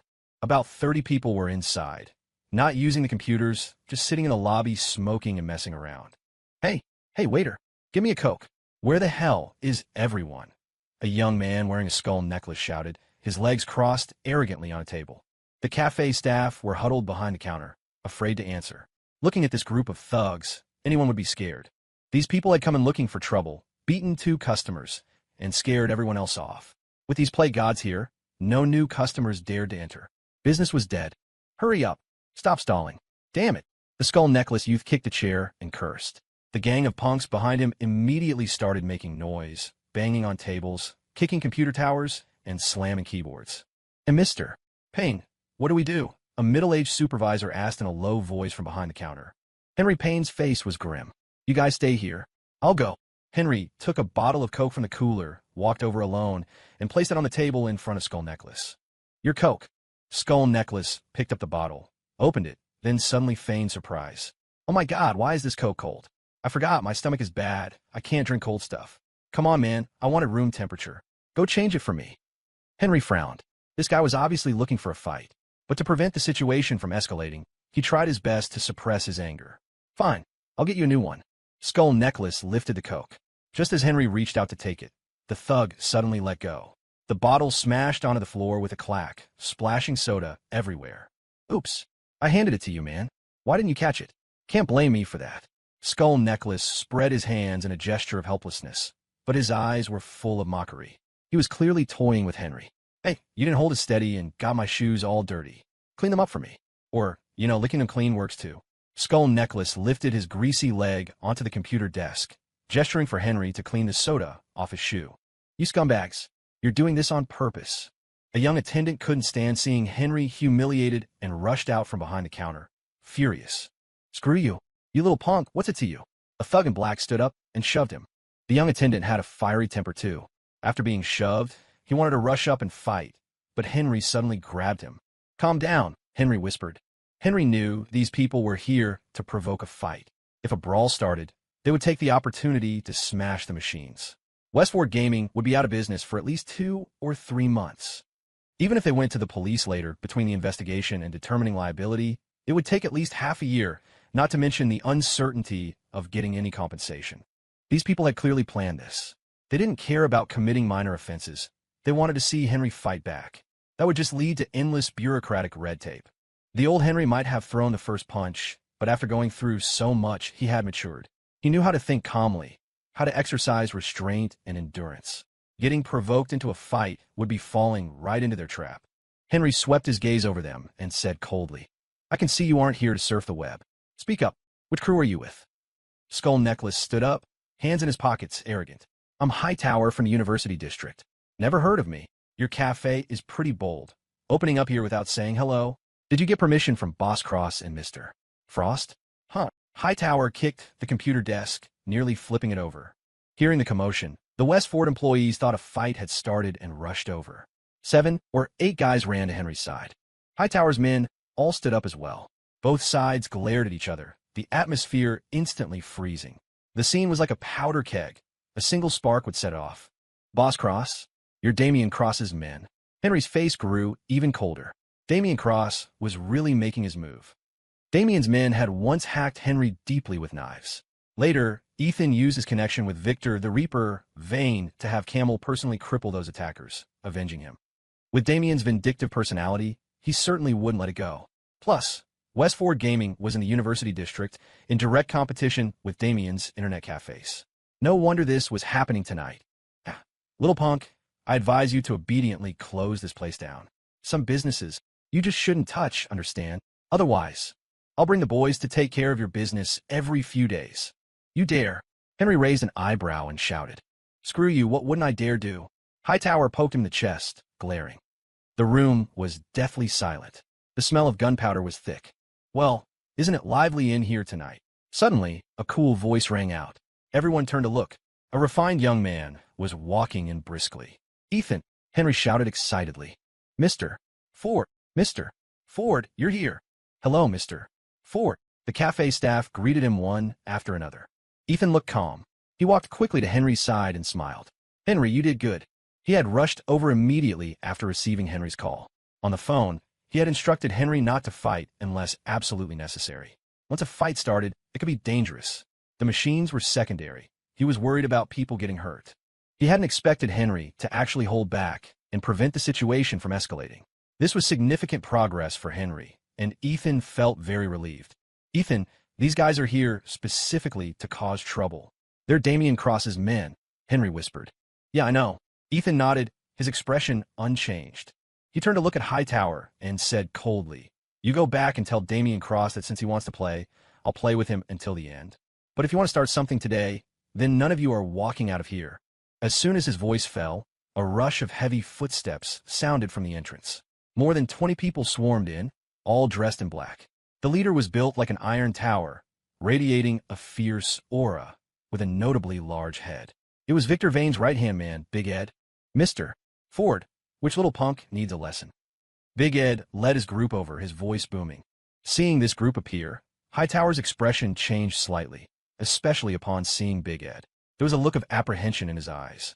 "Big Ed, I advise you to stay the hell out of this. Don't think just because you follow Victor Vane that you're invincible." Hightower cursed loudly. Big Ed walked straight up to him. He was a full head taller than Hightower, staring down at him with immense pressure. "Who the hell are you?" "FCK." Hightower cursed, grabbed a keyboard from the table, and yanked it hard, snapping the cord. "Hightower, hold on." Suddenly, a lazy voice sounded from behind the crowd. The thugs parted to the sides, making a path. A middle-aged man in a suit and leather shoes appeared behind everyone and walked to the front. "Boss Frost." Hightower took a step back, retreating behind the middle-aged man, his attitude respectful. Ethan sized up the man in front of him. Crew cut, brown glasses, suit pressed crisp. He looked like a businessman. The middle-aged man was also sizing up Ethan, his eyes strange, holding a hint of mockery. "Yeah, so you're Ethan Ford. Nice to meet you. I am P13 Frost." The middle-aged man introduced himself slowly, with a smile. "Nothing nice about it," Ethan said calmly. Quentin Frost adjusted his cuffs, not annoyed. He smiled. "Boss Cross hopes that the university district will only have his internet cafes. You understand, right?" "I don't," Ethan scoffed. Quentin shrugged. "Oh, seems you're still too young. Your comprehension skills are a bit lacking. But that's okay. I'll make you understand slowly. Ethan Ford, when I was running the university district, you were probably still learning your ABCs. Some businesses you'd best not touch. Don't think Victor Vane can still protect you. Heh, he can't even protect himself right now. What's he going to cover you with? This scrap." Quentin glanced at Big Ed and his crew without a hint of fear. In fact, there was a faint tone of provocation. Quentin put his hands in his pockets, took a step forward, walked up to Ethan's face, and smiled. "Young man, you need to understand one thing. There can only be one boss in the university district, and that's me, Quentin Frost. Kid, the university district isn't a place for you to play gangster, understand?" Quentin pushed up his glasses, a ruthless glint flashing in his eyes. Ethan's expression didn't change. He replied coldly, "Where I operate isn't up to you to dictate. You don't have the qualifications." "Heck, qualifications? Of course I have the qualifications." Quentin raised his hand without turning his head. "Brothers, am I right?" "Yeah." The 30-odd men behind Quentin shouted in unison. "Ethan Ford, these are my qualifications." "Enough. Don't worry, my qualifications are enough to make you history." Quentin leaned in half an inch closer, his sinister eyes staring at Ethan, and whispered, "Going against me against Boss Cross. Be careful when you step out the door. You could be toasted at any moment." In their slang, toasted meant dead. It was a naked threat. Ethan didn't back down. Staring right back, he said calmly, "Do you believe that you won't need to wait for later? You could be toasted right here, right now. If you dare to start something today, I can make sure you don't walk out of this internet cafe." As soon as Ethan's words fell, Hightower and the gang of thugs exploded. They swarmed forward, Hightower pointing at Ethan's nose and cursing. "Screw you. Kid, what did you say? Come on. I'll kill you. FCK. Hightower, who do you think you are?" Big Ed and his crew surged forward too. For a moment, Both sides were insulting each other's ancestors back 18 generations. Every curse word in the book was flying. The scene was incredibly tense, on the verge of eruption. Bang! Suddenly, the sound of a hand slamming on a table rang out, drowning out the noise. What are you all doing here? Having a party? Two police officers walked over. The leader had a square, authoritative face. He was the one who had slammed the table. Detective Zimmer, sorry to trouble you so late at night. Ethan turned and greeted him. It was Detective Zimmer. Before rushing over, Ethan had called him to ask for help. This was the reason Ethan had confidence today. As long as Zimmer was here, these people couldn't start a riot. Zimmer strode over. The people on both sides automatically parted, not daring to block his way. After all, Zimmer was a legitimate badge carrier. None of these guys dared to mess with him. Quentin frowned. He hadn't expected Ethan to actually call the cops. Mr. Ford, what's going on? Zimmer glanced at Quentin, then turned to ask Ethan first. Detective, I run an internet cafe. I welcome customers to come in and spend money. But these people aren't using the computers, and they aren't letting other customers use them either. They're disrupting business order. I had no choice but to call the police, Ethan said truthfully. Zimmer scanned Quentin's men. One look, and he knew they weren't decent citizens. They were all street thugs. He looked at Quentin and questioned, What's the situation with you? Bringing so many people here, what kind of scene are you trying to make? Quentin spread his hands, adopting an innocent tone. Detective, you misunderstand me. Today is my grandma's 90th birthday. Is it illegal for me to bring friends to surf the web and celebrate? As for him saying no other customers are online, what does that have to do with us? We haven't done anything. Hey, did you guys do anything bad? Hightower grinned. No way. I'm a model citizen. Quentin pursed his lips. Detective, you see? We're all honest, law-abiding people. Why would we do anything bad? Sima scoffed. Bringing this crew to surf the web for your grandma's 90th? That's a unique excuse. Do you take us for fools? I'm warning you. Don't try any funny business. Disturbing the peace will get you locked up. Disperse immediately. Otherwise, I'll take all of you back to stay at my place for a few days. Quentin shrugged and smiled. I understand, Detective. We'll scatter right now. Looks like we can't play today. A shame we can't get online. But I'm the kind of guy who likes to bring friends to surf the web on holidays and birthdays. Hey, Mr. Ford, I'm going to be a big customer of yours in the future. Don't worry, I'll visit often. Ethan put his hands in his pockets and said coldly, You're extremely welcome. I'll accompany you until the end. Is that so? Then we'll see you another day. Bye-bye. Quentin waved at Ethan and Zimmer, smiling as he left. As soon as Quentin left, the 30-odd men behind him followed in a swarm. Once Quentin's people were all gone, the weight in Ethan's heart finally lifted, and he breathed a sigh of relief. Although he wasn't afraid of fight, if a brawl broke out here, the internet cafe probably wouldn't be able to operate for a while, and it would severely impact future business. Most importantly, once a fight started, people would definitely get hurt. If something went wrong, it could mean lives. No amount of money could replace the lives of his own people. Detective Zimmer, thank you so much. I'm really grateful you made the trip this late at night. Ethan said sincerely to Zimmer. Zimmer waved his hand. It's my duty. No need to thank me. He glanced at Big Ed and his group, frowning slightly. But, Mr. Ford, come with me for a moment. There are some things, some words, I need to make clear to you. West Ford Gaming Office. Ethan poured a cup of hot tea for Detective Zimmer and offered him a cigarette. Detective, would you like to try a cigar later? Ethan took a box of cigars from the cabinet and placed it in front of him, asking with a smile. If he wanted to smoke them, Ethan wouldn't hesitate to give him the whole box. Zimmer glanced at it. Cuban cigars. Those cost a pretty penny. You're generous, Mr. Ford, but I'm not used to that stuff. He understood Ethan's intention, so he rejected the kindness directly. Taking handouts makes one soft. Eating other people's food shuts one's mouth. It would affect his principles. Ethan smiled. All right, then we'll stick to parliaments. Here, detective, have some tea. Zimmer didn't pick up the tea. Instead, he lit his cigarette, took a drag, and said, Mr. Ford, you're a businessman. I'm not good at beating around the bush. I say what I mean. Mr. Ford, were those your friends just now? Ethan knew who he was referring to, Big Ed and his crew. Yeah, just some warm-hearted friends, Ethan admitted without evasion. Zimmer smoked, speaking calmly. Friends? Mr. Ford, you certainly have a lot of friends. Even gangsters. You've built such a big business at such a young age. Honestly, your future is limitless. You're young and promising. I admire you.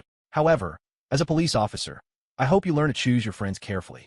Some people aren't suitable to be friends. This is also a piece of advice I want to give you. Ethan heard the sincerity in his words, but replied helplessly, "You're right, detective. But you said it yourself. I'm a businessman. As the saying goes, another friend is another path. Some friends you just have to make otherwise. I wouldn't have passed tonight's hurdle. If I had waited for you to arrive, this place would probably be a pile of rubble. What choice did I have? I understand what you mean, but I hope you can understand me too." Zimmer shook his head. "Try to keep some distance. You're the most promising young man I've seen. I don't want you to go astray." His words showed he valued talent and demonstrated his goodwill. "Haha, definitely.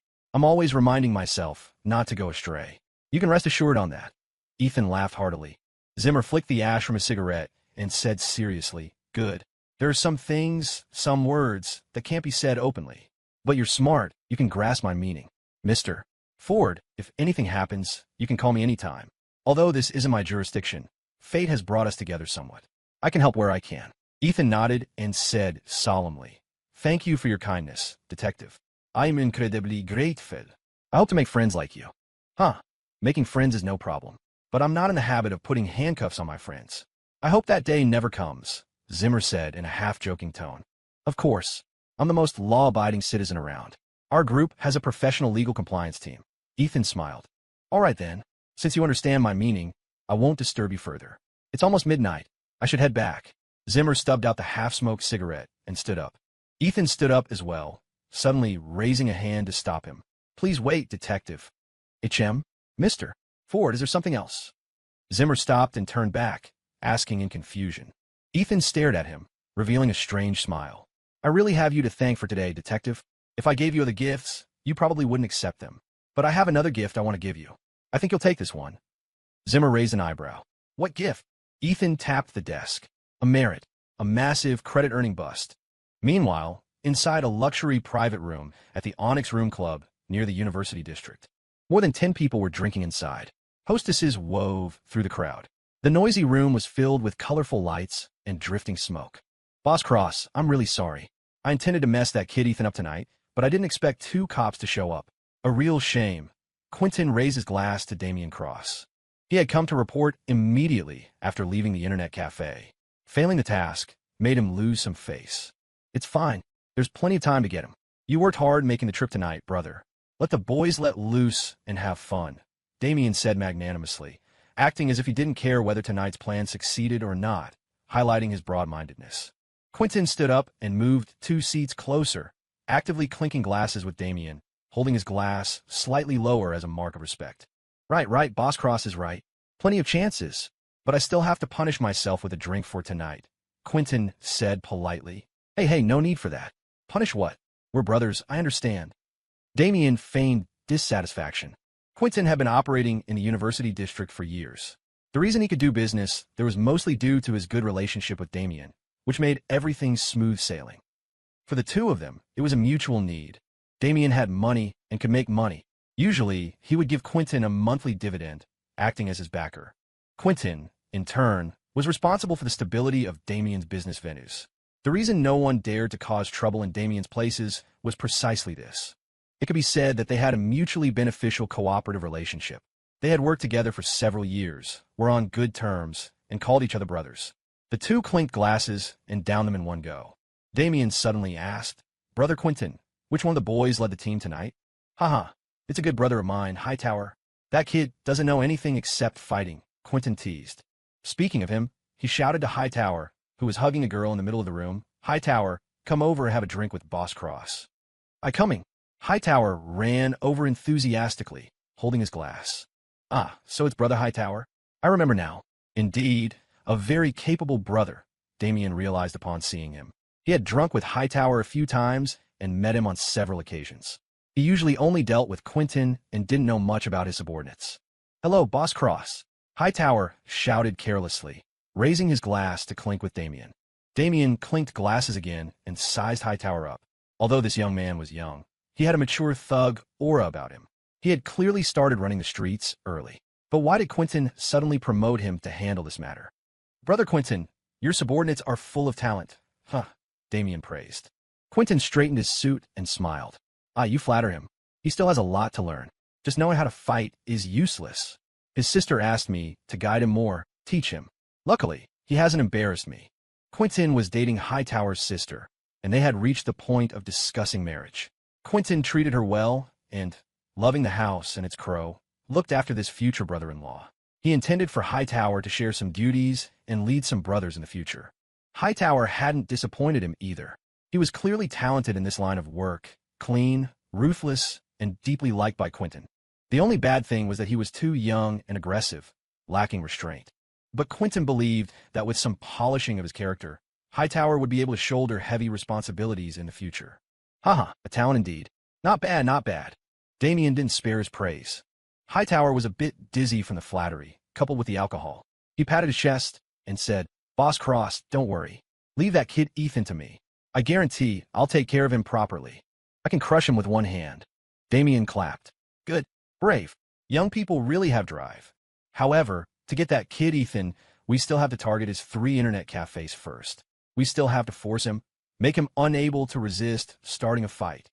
Hightower slapped his chest, about to agree boldly, when he was suddenly interrupted by Quentin raising a hand. "Oh, Boss Cross has another method. Let's hear it."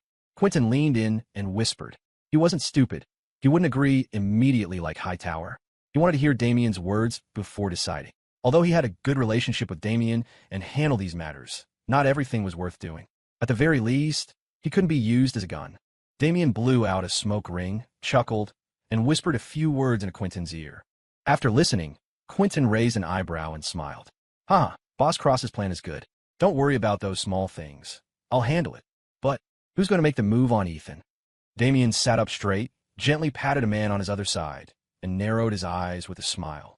Of course, I'm handing it over to Baz. Let me introduce you. This is Ray Young's brother from Thunder Bay, Barry Baz Mitchell. Barry Baz Mitchell. A look of surprise appeared on Quentin's face. The Thunder Bay crew had recently been targeting Victor Vane's venues. Rumor had it they put Victor in the hospital, and he still hadn't come out. It had caused quite a sensation. And among the Thunder Bay people, the name rising to fame recently was Baz Mitchell. Anyone who dared to move on Victor Vane in Chicago was likely no pushover. Brother Baz, hello. I've heard a lot about you. Quentin piled on a smile, getting up to shake Baz's hand. Baz stood up for a brief shake. Hey, you're too kind. After shaking hands, Baz sat back down, crossed his legs, and started cracking sunflower seeds. He had no intention of getting cozy with Quentin. This made Quentin feel a bit awkward and annoyed. This guy was arrogant enough, worthy of coming from Thunder Bay. But Quentin was a sophisticated operator in this world. He wouldn't throw a fit over such a small thing.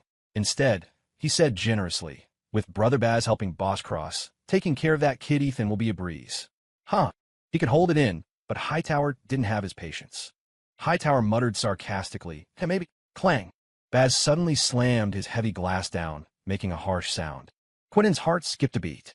He glared at Hightower and scolded. "Hightower, you drink a few cups of horse piss and start talking nonsense? Go play in the corner." "Boss, Hightower was indignant and wanted to argue, but Quentin cut him off directly. "You what? Go play in the corner. Listen to me." Quentin shot him a sideways glance, thinking to himself that this future brother-in-law really didn't give him any peace of mind. Scolded, Hightower walked away resentfully to drink sulkily. Quentin personally grabbed a beer, poured one for Baz, and smiled. "Hey, Brother Baz, come. First time meeting, let me toast you. Bottoms up." Quentin had given enough face, hoping to ease the atmosphere. But Baz gave a frivolous smile and didn't pick up his glass. Instead, he stared at Quentin, wanting to watch him drink. A trace of malice flashed in Quentin's eyes, but he kept his expression smooth, tilting his head back to drain the glass. Damien knew Baz's arrogance. Other than the Thunder Bay boss Ray Young, he didn't respect anyone. Damien stood up to smooth things over, laughing. Brother Quentin has a good capacity for liquor. Come, I'll drink a few with you. We said we wouldn't go home until we're drunk tonight." Good. Come on, Boss Cross, let's clink one." Quentin turned to Damien, smiling. Halfway through the drinking session, Quentin used the excuse of going to the bathroom, and Hightower followed him out. The two stood at the bathroom entrance smoking. Boss, that Baz is a piece of trash. Who does he think he is? If I run into him outside, watch me take care of him. Damn it." Quentin sneered. "Nothing worth getting angry about. People like that don't last long. Hightower, remember, you can do the small stuff, but leave Ethan alone for now. Let the Thunder Bay guys handle the dirty work like that," Quentin instructed. Understood, boss. I'll go mess up Westford Gaming in a couple of days." Hightower laughed. Quentin nodded. After thinking for a moment, he said, "Be clean when you do it. Don't let anyone catch you by the tail." "Boss, no problem. I know how to do it," Hightower said with full confidence. 2 days later, 1:00 a.m. Westford Gaming was still packed. All the machines were taken. Henry Payne was making a round, preparing to return to the office to rest. To prevent anyone from causing trouble these past 2 days, he had moved into the internet cafe to live. Before he could get back to the office, suddenly, with a snap, the entire internet cafe plunged into darkness. Instantly, everyone in the cafe started causing a commotion. "Holy SHD, what's going on? Power outage? No way, that unlucky. Impossible. This is a commercial district. How could the power go out? The lights in the shops outside are still on. Yeah, looks like it's just the internet cafe. Damn, what kind of trash cafe is this? I was just getting into it. FCK. Crap, refund. Refund and log off." Complaints rose from the customers. Many simply left, while others crowded the counter asking for the reason and demanding refunds. Henry frowned, sensing something was wrong. He was just about to go check the breaker box when a young attendant ran over. Mr. Payne, it's bad. The cafe's power lines seem to have been cut." "What? Cut?" Henry's heart sank. He instinctively had a premonition that the other two internet cafes were also in trouble. Sure enough, his phone rang. It was the manager of another branch. "Mr. Payne, bad news. Our dedicated network line was burned. Notify the maintenance department for emergency repairs immediately," Henry said in a deep voice. "Yes, Mr. Payne, I've already notified maintenance, but it doesn't look like equipment failure. From the scene, it looks man-made," the manager on the other end said worriedly. "Okay, take photos of the scene for the record first, then check the surveillance to see if there are any suspicious people. Remember to record the losses and restore the equipment as soon as possible." Henry remained calm. Now wasn't the time for anger or finding the arsonist, but to restore operations quickly, otherwise the cafe's reputation would suffer. Yes, I understand." Hanging up the phone, Henry said to the young attendant, "Let's go check the scene." The group hurried to the outdoor transformer. Sure enough, they saw a wire had been severed. Henry squatted down, staring at the break in the wire. The cut was clean. It looked like it had been snipped by bolt cutters. However, there were no cameras installed at this location, so they had no idea who did it. "Notify property management. Get it reconnected ASAP." Henry stood up, feeling the severity of the situation.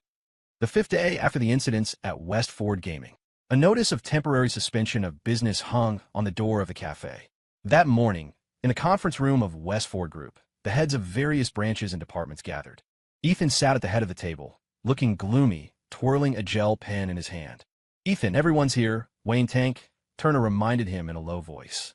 Ethan glanced at everyone present, nodded, and said, "I called this emergency meeting to discuss the incidents at Westford Gaming over the past few days. Henry, tell everyone the situation." Henry nodded and stood up. For 5 days, the 3 Westford Gaming locations have been subjected to man-made sabotage, including cutting power lines, burning network cables, throwing feces, releasing stink bugs, and so on. The damage to power and network equipment is particularly severe. It has seriously impacted operations and caused huge losses. Most importantly, these events have caused our reputation among customers to plummet. The potential losses are even greater. So, Ethan and I discussed it and decided to suspend business at all 3 locations to avoid further damage. Henry's words caused surprise and anger among everyone present. They hadn't expected someone to use such dirty tactics, truly shameless. Ross Lawton rubbed his chin and asked, "Did you catch anyone in the act?" Henry shook his head, gritting his teeth. "Those people are extremely cunning. The timing of their sabotage is completely random. I had people watching and guarding, but even if we saw them, they'd run immediately after doing the damage. We couldn't catch them at all, and they wear masks. Even the surveillance can't capture their faces. Filing police reports has led to no leads." Ross frowned. "That means no witnesses, no physical evidence, and we don't even know who the saboteurs are. This is a bit tricky." Wayne slammed the table in anger. "Needless to say, it must be Damian Cross pulling the strings, or that guy named Quentin Frost. Ethan, let's just take the police and grab them for a confrontation." Ethan shook his head. Since they dared to do this, they've already anticipated such things. If we grab them, do we have evidence? Can we convict them? Even with evidence, as long as it's not complete, will they admit it? This method won't work. Wayne opened his mouth, speechless. "Ethan, then what do we do? Do we just stay closed forever? Get hit as soon as we open?" Ross thought for a moment and said, "If we can catch a breakthrough point, as long as we can link it to them, I can put them all in a dark cell. The most important thing is this breakthrough. Ethan stopped, twirling his pen, a glint flashing in his eyes. Ross is right.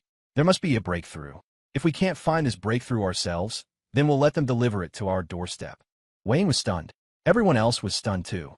A breakthrough can deliver itself. Wayne scratched his head, not understanding the meaning. Ethan knocked on the table and sneered. Yes, let them deliver it. Henry, tomorrow, open the cafe in the University District. Keep the other two closed. Henry seemed to think of something, a look of realization appearing on his face.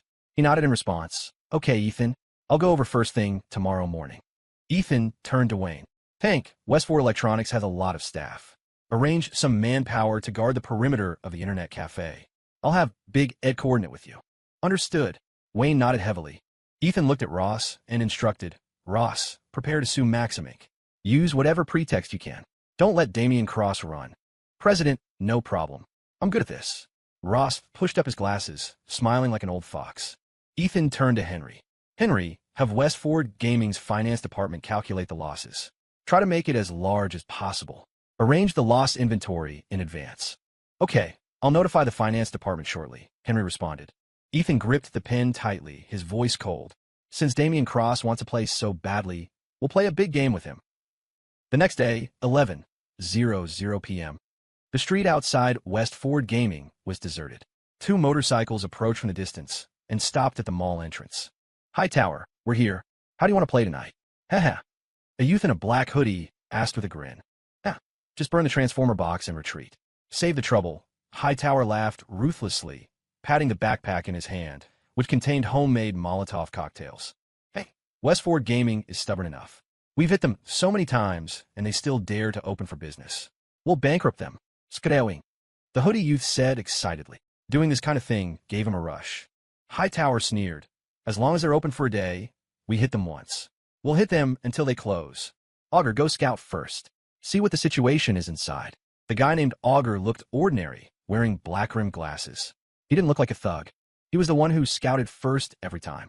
As long as no one was guarding and no police were staked out, they could move. Smash, burn, turn and run. The whole process took less than 10 seconds. Even if they wanted to catch them, they couldn't. You got it, Hightower. I'm on it. Augur responded, straightened his jacket, shoved his hands in his pockets, put on his hood, and walked toward the internet cafe. About 10 minutes later, Augur walked quickly out of the cafe and whispered to Hightower, Hightower, there are 2 attendants guarding the door, and the people inside are a bit alert.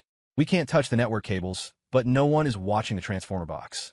Hearing this, excitement appeared in Hightower's eyes. He threw away the cigarette in his mouth and grinned. Good. Seems they still haven't learned their lesson. Then let's teach them another one. Smokey, you come with me. You two stay here for pickup. With that, Hightower pulled on a black mask, revealing only his eyes. He waved his hand and said viciously, Let's go. Let's send them some warmth. Hightower and Smokey, wearing masks, used the cover of night to sneak into the mall complex.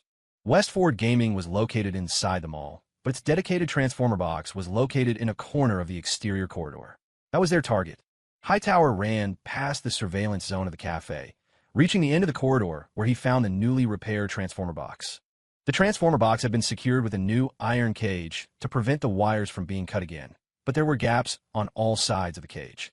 It couldn't stop flames. Hightower looked back. The coast was clear. Do it, Hightower whispered, wasting no time. He pulled a bottle of kerosene from his backpack. Lamp oil, extremely flammable. He poured the kerosene through the gaps in the iron cage, then stuffed in several rags. Smokey took out a lighter and ignited the kerosene-soaked rags. Whoosh! Flames surged upward, tongues of fire instantly engulfing the iron cage. Hightower smiled smugly.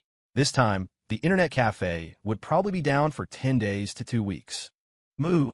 He waved his hand, but when he turned around, he suddenly froze. At some point, more than 20 people had appeared behind him, many of them cafe employees. Grab those bastards. Wayne Tank, Turner roared, charging forward first, a crowd following behind him like a tidal wave. SHT, we were set up. Hightower's face changed drastically.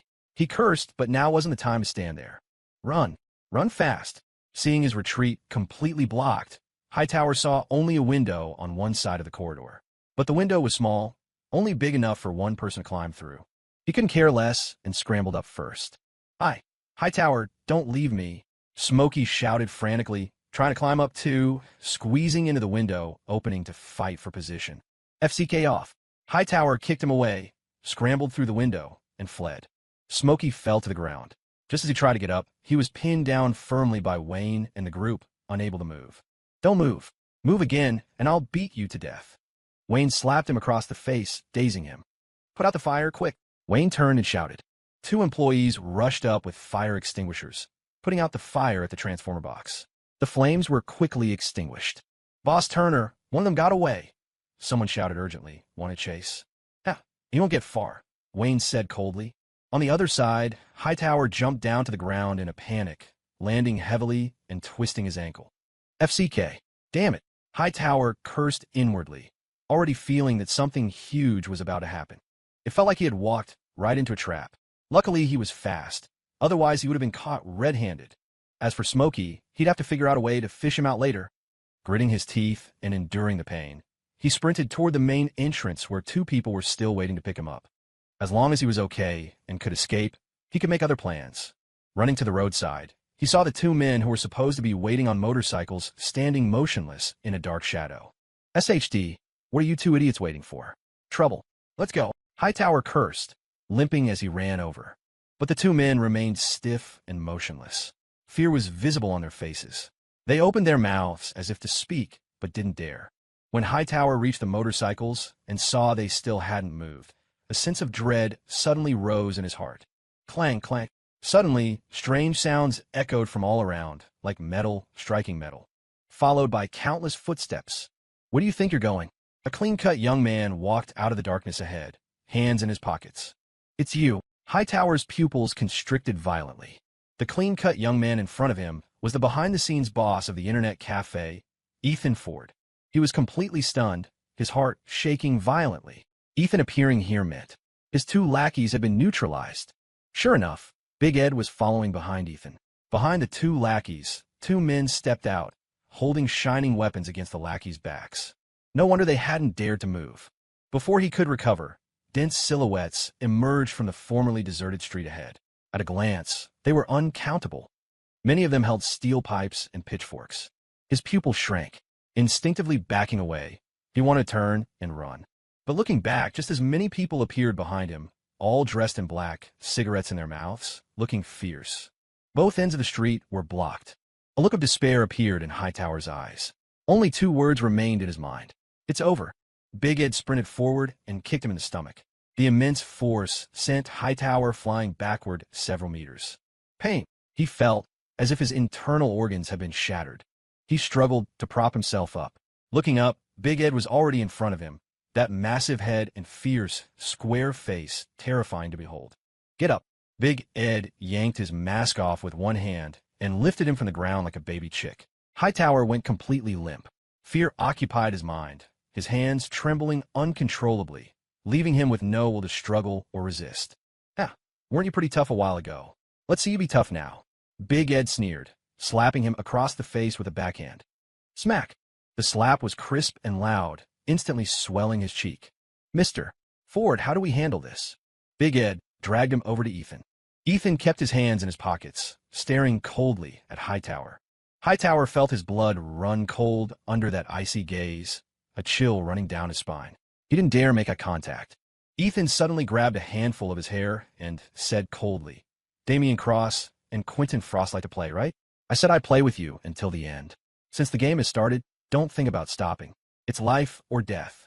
Falling into my hands today will be something you regret for the rest of your life. Hightower thought Ethan wanted to cripple him. His face turned pale with fright. You don't touch me. Quentin Frost is my brother-in-law. If you touch me, he definitely won't let you off. If you let me go, I promise. I promise I won't look for trouble with you guys ever again. Before he could finish, Ethan let go of his hair and slapped him. It knocked him dizzy. Ethan pulled out a handkerchief, slowly wiping the blood from his hand, and said indifferently, It's too late to say that now. Hearing this, Hightower's eyes filled with terror, his legs shaking uncontrollably. Ethan waved his hand and said calmly, Big Ed, take them away. Take them to your place. They might have to stay there for a while. No problem. I'll show them some hospitality. Big Ed grinned, emphasizing the word hospitality, Anyone could hear the implication. Take him away. We'll have some fun when we get back, Big Ed told the minions behind him. Hightower was dragged away like a dead dog. Big Ed whispered, Mr. Ford, want me to cripple him? Ethan shook his head and smiled. Keep him, he's still useful. Do as I say. Go notify Damian Cross. Say Hightower has already implicated him, identifying him to the police as the one who ordered all of this. Then, go make an appointment with Quentin Frost. Tell him Hightower is in my hands. If he wants Hightower to come out in one piece, he needs to come to the Metro Hotel tomorrow night at 9 o'clock. Alone. Big Ed listened intently. After hearing the plan, a light flashed in his eyes, and he said excitedly, Mr. Ford, that's brilliant. Hightower was the breakthrough. As long as Damian Cross knew Hightower had implicated him, regardless of whether Damian believed it or not, suspicion toward Quentin would be planted. Then, if Quentin went to meet Ethan alone, Damian would inevitably suspect Quentin of flipping or backstabbing him. No matter the outcome, Damian would no longer be able to fully trust Quentin. He might even become extremely suspicious of him. Big Ed had seen many street thugs, but it was his first time seeing someone who could manipulate minds like this. He was deeply impressed. The soldier was right, Mr. Ford's depth was unfathomable. Don't look at Mr. Ford as just a civilian. He really wasn't someone to mess with. Mr. Ford, should we rough that kid Hightower up a bit? Big Ed whispered. Ethan smiled. Of course. Let him know he has no choice. Unless he sells out Quentin, he has no value staying alive. And make him believe Quentin has already abandoned him.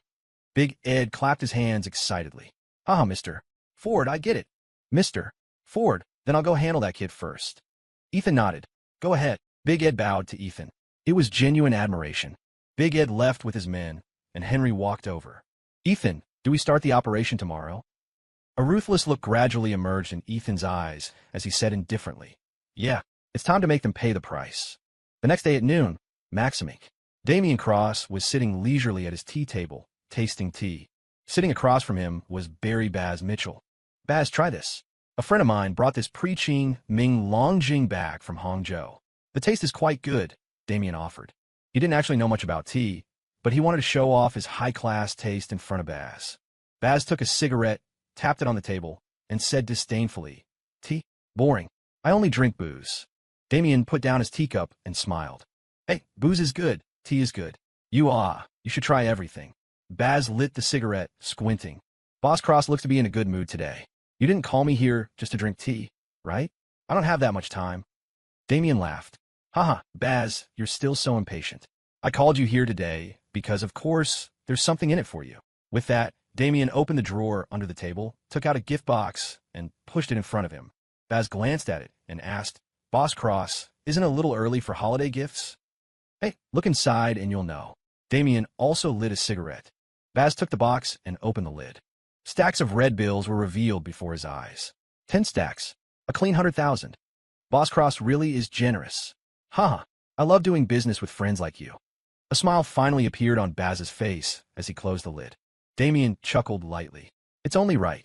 I asked you brothers to handle that Ethan matter. I can't let brothers work for free. Besides, Boss Young and I go way back. Now that he intends to come out here, I should show some appreciation. Baz stroked the box, greed visible in his eyes, and smiled. Then I won't be polite. Boss Young also said Boss Cross isn't a stingy man. If you need anything in the future, just ask us. Haha, Baz, hearing you say that makes me very happy, Damian rejoiced. With Victor Vane's power waning, he needed to build a good relationship with the Thunder Bay crew. Having Thunder Bay support in Chicago would save him a lot of trouble and serve as insurance. Businessmen should be like this, clearing connections up, down, left, and right. That was harmony. Knock, knock. There was a knock on the door. Come in. Damian looked up and shouted. The door opened, and a middle-aged man in a suit walked in, approaching the tea table. Boss Cross, please review the recent revenue for the internet cafes. You were right. Business has been much better these past few days. The suited man said excitedly. Damian flipped through the documents, smiling smugly. Naturally, he knew this was the result of Quentin's people's work. With Westford Gaming closed, those customers had no choice but to come to his cafes. All right, I got it. Go back to work. Damian put down the file and waved his hand. Yes, sir. The middle-aged man retreated. Baz finished his cigarette, stubbed it out, and stood up. Boss Cross, I have something to do, so I won't keep you company with the tea. Call if you need anything. Damian guessed he was eager to go back and take credit. He feigned an attempt to keep him. Hey, what's the rush? Have a few drinks with me at lunch. I already had my secretary book a private room. No need. Another day. Baz refused directly, not standing on ceremony at all. All right, then I won't keep you. Next time, I'll definitely treat you to a drink at my bar. I'll walk you out. Damien stood up. After sending Baz off, Damien returned to his office humming a tune, in a delightful mood. Ring, ring. Suddenly, the landline rang. He went over to pick it up. Hello, it's me. What? Hightower was grabbed by the cops. What's the situation? What? HM? Hightower implicated me? Who said that? Damien's face changed drastically.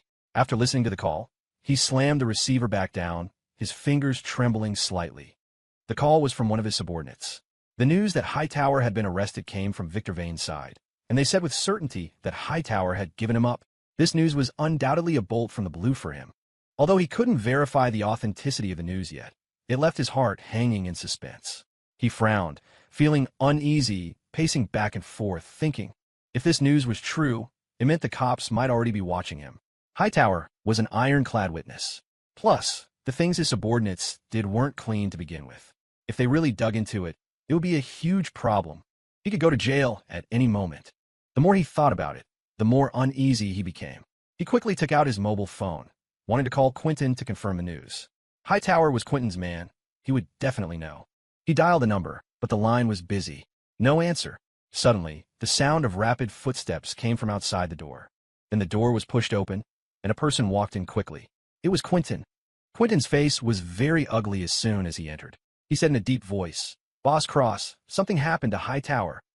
Hearing from Quentin that something happened to Hightower, Damien's heart skipped a beat. Was Hightower really caught by the cops? Is the rumor true? What happened? What's wrong with Hightower? Damien asked urgently. Quentin's face was grim. Hightower and a few of my brothers went to do the job last night and haven't come back. Their phones aren't going through. We've lost contact. Job? What job? They went to West Ford Gaming. Damien guessed. Quentin looked surprised. HM? Boss Cross, how did you know? Yeah, they went to West Ford Gaming. It reopened yesterday. Hightower said he'd go mess it up. I went out yesterday and only found out when I got back. But I haven't seen them return all night and all day, and I can't get through to their phones. I'm afraid. Something happened.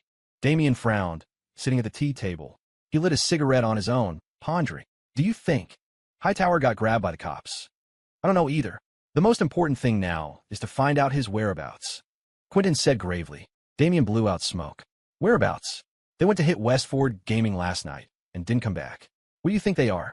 If not in Ethan's hands, then they must be in the precinct. To tell you the truth, I just received news that Hightower has likely fallen into police hands, and he's going to implicate me. Did you know that? What? Fallen into police hands? Where did you hear that? Quentin's face showed shock, no longer able to remain calm. My people heard it from Victor Vane's side.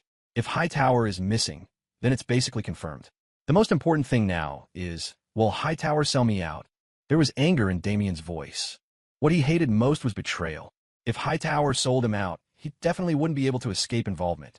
To him, that was tantamount to betrayal. No, he won't. Hightower is a bit reckless, but he would never sell us out. I trust him on that.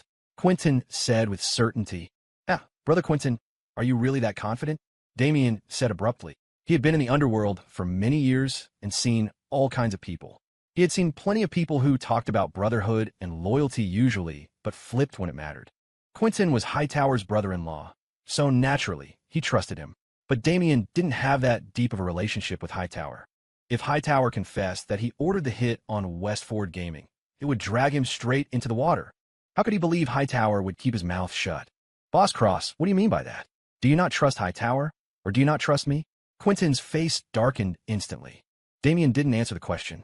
Instead, he said coldly, Brother Quentin, Hightower is your man. I don't want him saying things he shouldn't say to the cops. You understand? Hightower is your responsibility. You must investigate this clearly, find Hightower, and warn him not to talk nonsense. Quentin sensed the distrust in his words and felt a chill in his heart. Fine, no problem. But shouldn't we find the person first? Boss Cross, you have connections with some of the nearby precincts. Shouldn't you help find him first? Damien glanced at him and nodded. I'll make some calls later to ask. Control your people for the next few days. Don't cause trouble. With Hightower in trouble, the heat might be on. Quentin didn't speak.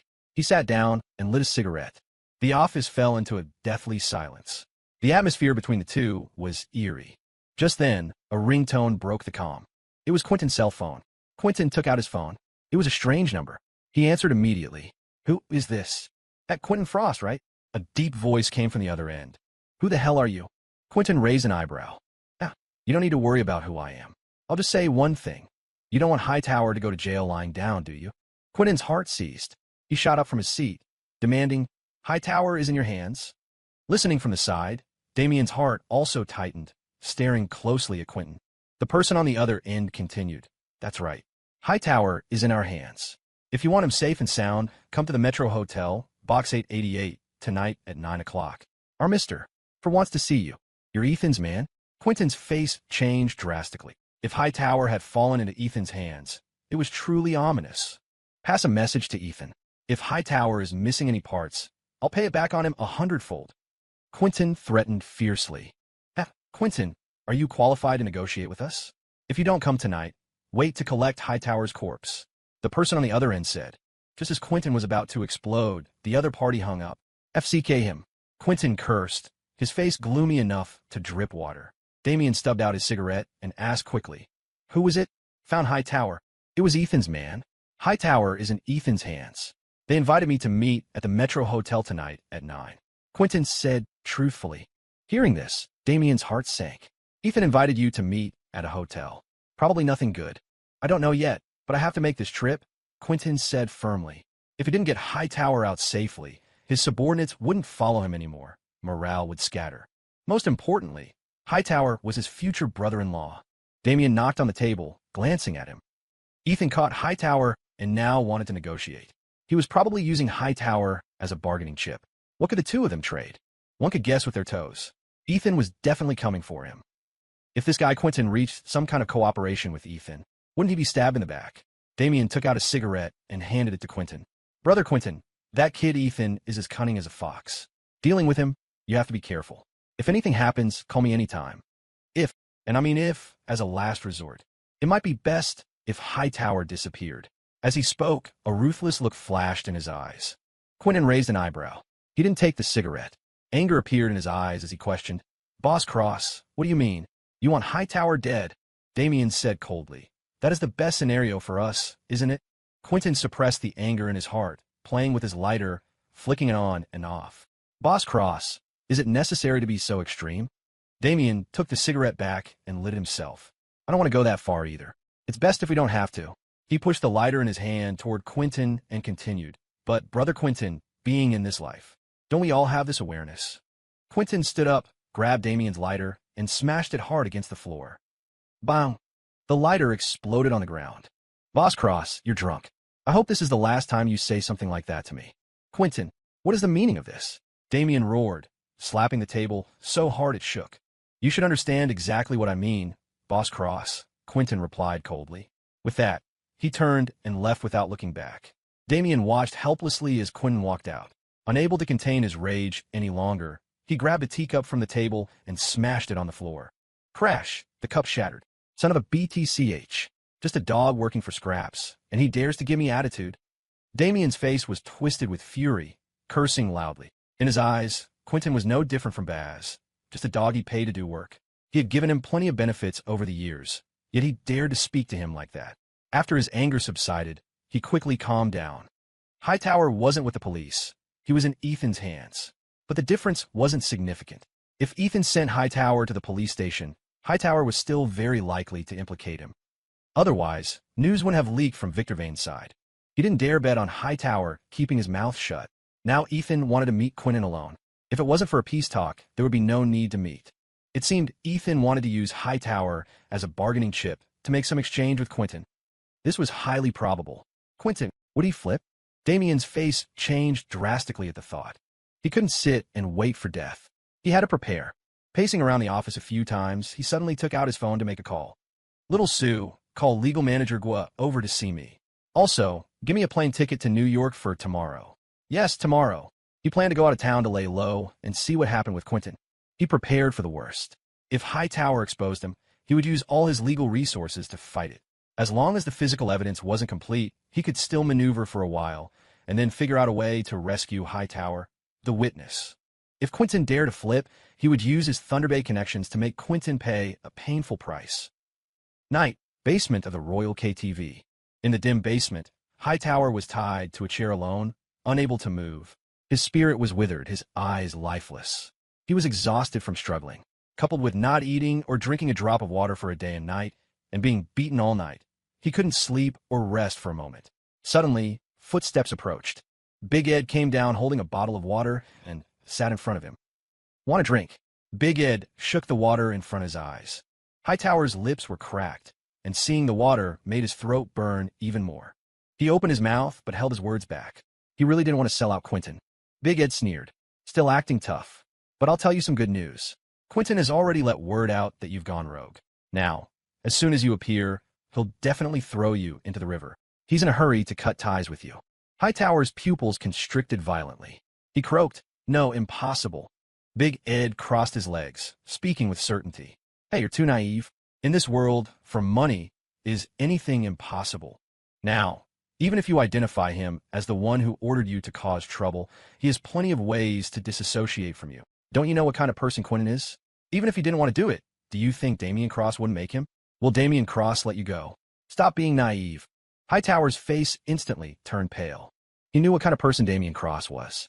For profit, he would stop at nothing. Seeing this, Big Ed brought the water to his mouth, whispering like a devil. "Cooperating with us is your only way out. If you don't cooperate, tomorrow there will just be another floater in the lake." Hightower broke out in goosebumps, a chill shooting from the soles of his feet to the top of his head. A moment later, he moved his mouth and actively drank the bottled water from Big Ed's hand. 9 p.m., Metro Hotel. Quentin drove to the hotel as agreed. Guided by a hotel waiter, he arrived at box 888.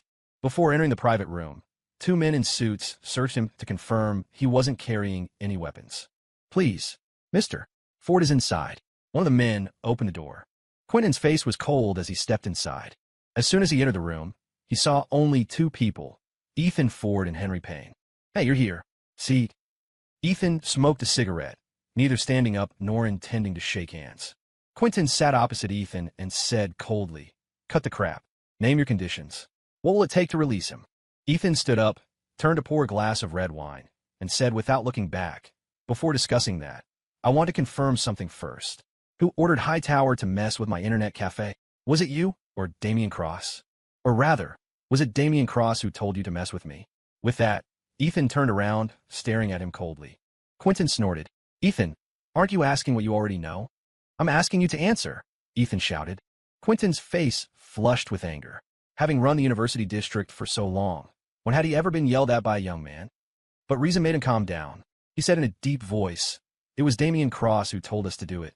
He told us to make it, so you couldn't operate." Satisfied with that answer. So, the cutting of power lines, burning of network cables, throwing feces, bugs, and all those things at our internet cafes. Damian Cross ordered you to do them, and you admit it? Ethan continued to ask. "Yeah, I admit it. What exactly are you trying to say? Don't fucking waste my time. Where is Hightower?" Quentin slammed the table, demanding. He felt a bit uneasy and anxious, but right now he just wanted to get Hightower out. Ethan swirled his wine glass. "Since you admit it, that's good. Hightower? I don't know who you're talking about." "HM? What did you say?" Quentin was stunned, not knowing what Ethan meant. Ethan smiled. "Oh, are you talking about one of those lackeys? Saw the... If so, he's already in the precinct, and he's already handed over all the material evidence of your crimes.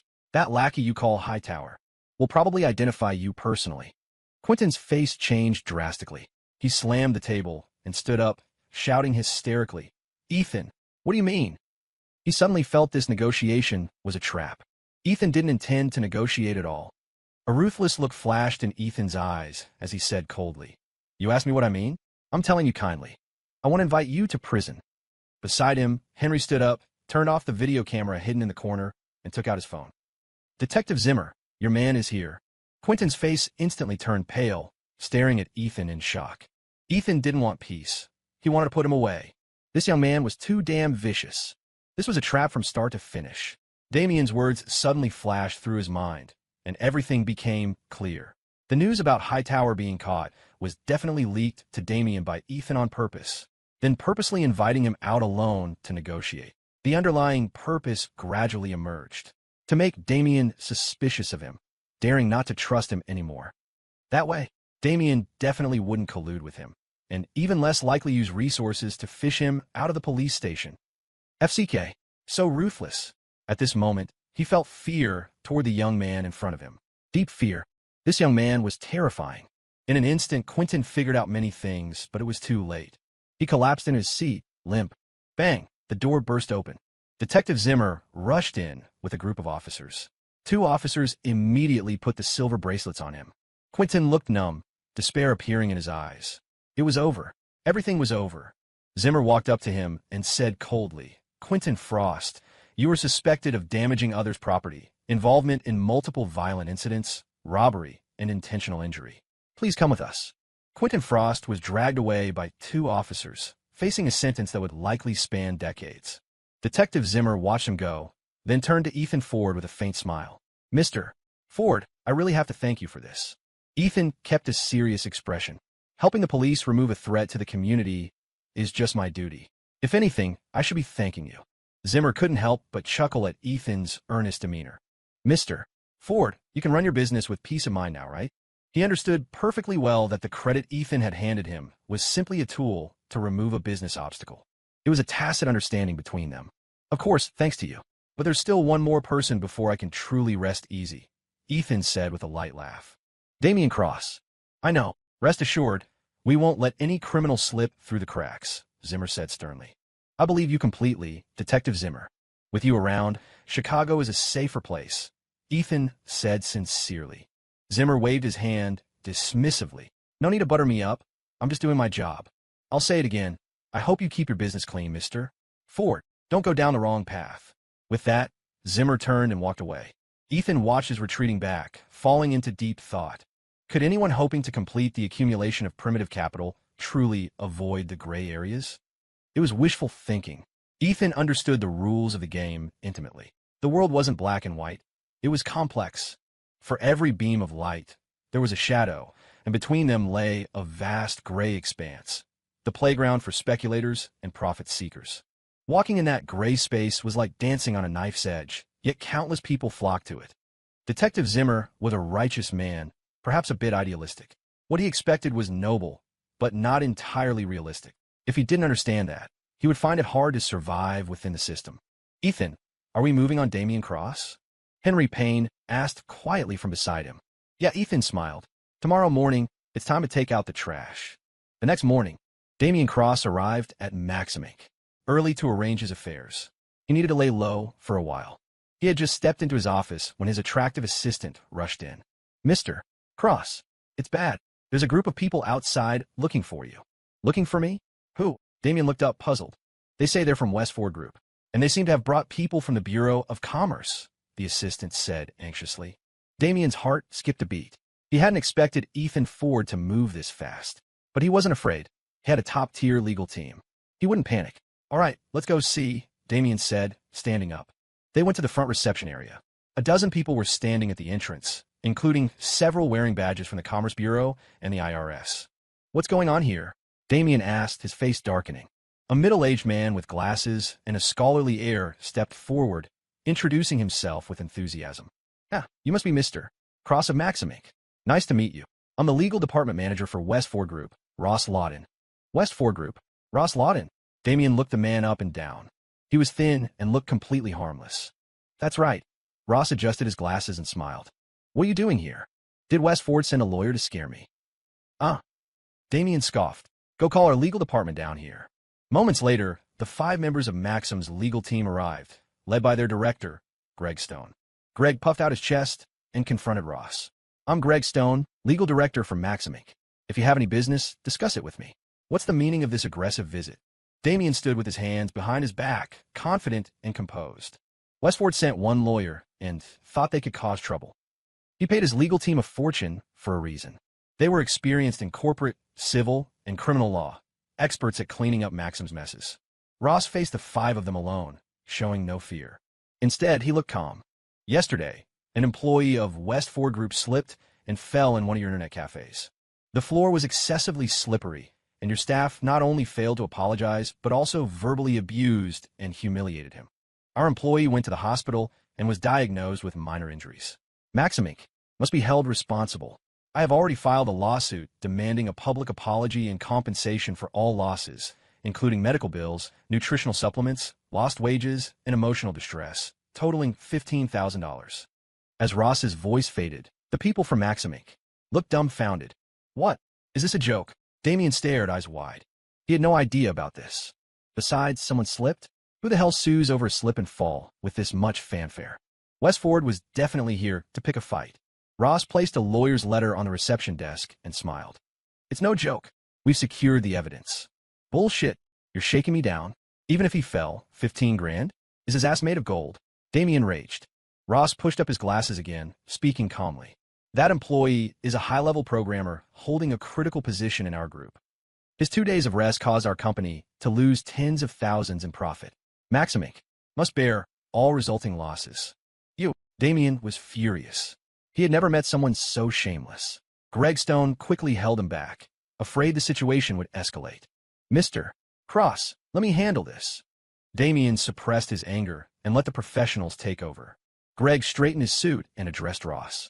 First of all, your claims have not been verified by us. We view your allegations with skepticism and require an internal investigation. Secondly, you're not law enforcement or a judge. You don't get to decide compensation. We deny all your baseless accusations. Hey, you can sue us, but the process will take months. We're happy to play along. Hearing this, the other Maxim staff relaxed. Exactly, they could drag this out. Damien calmed down as well and sneered. Exactly. Ross, you're not a judge.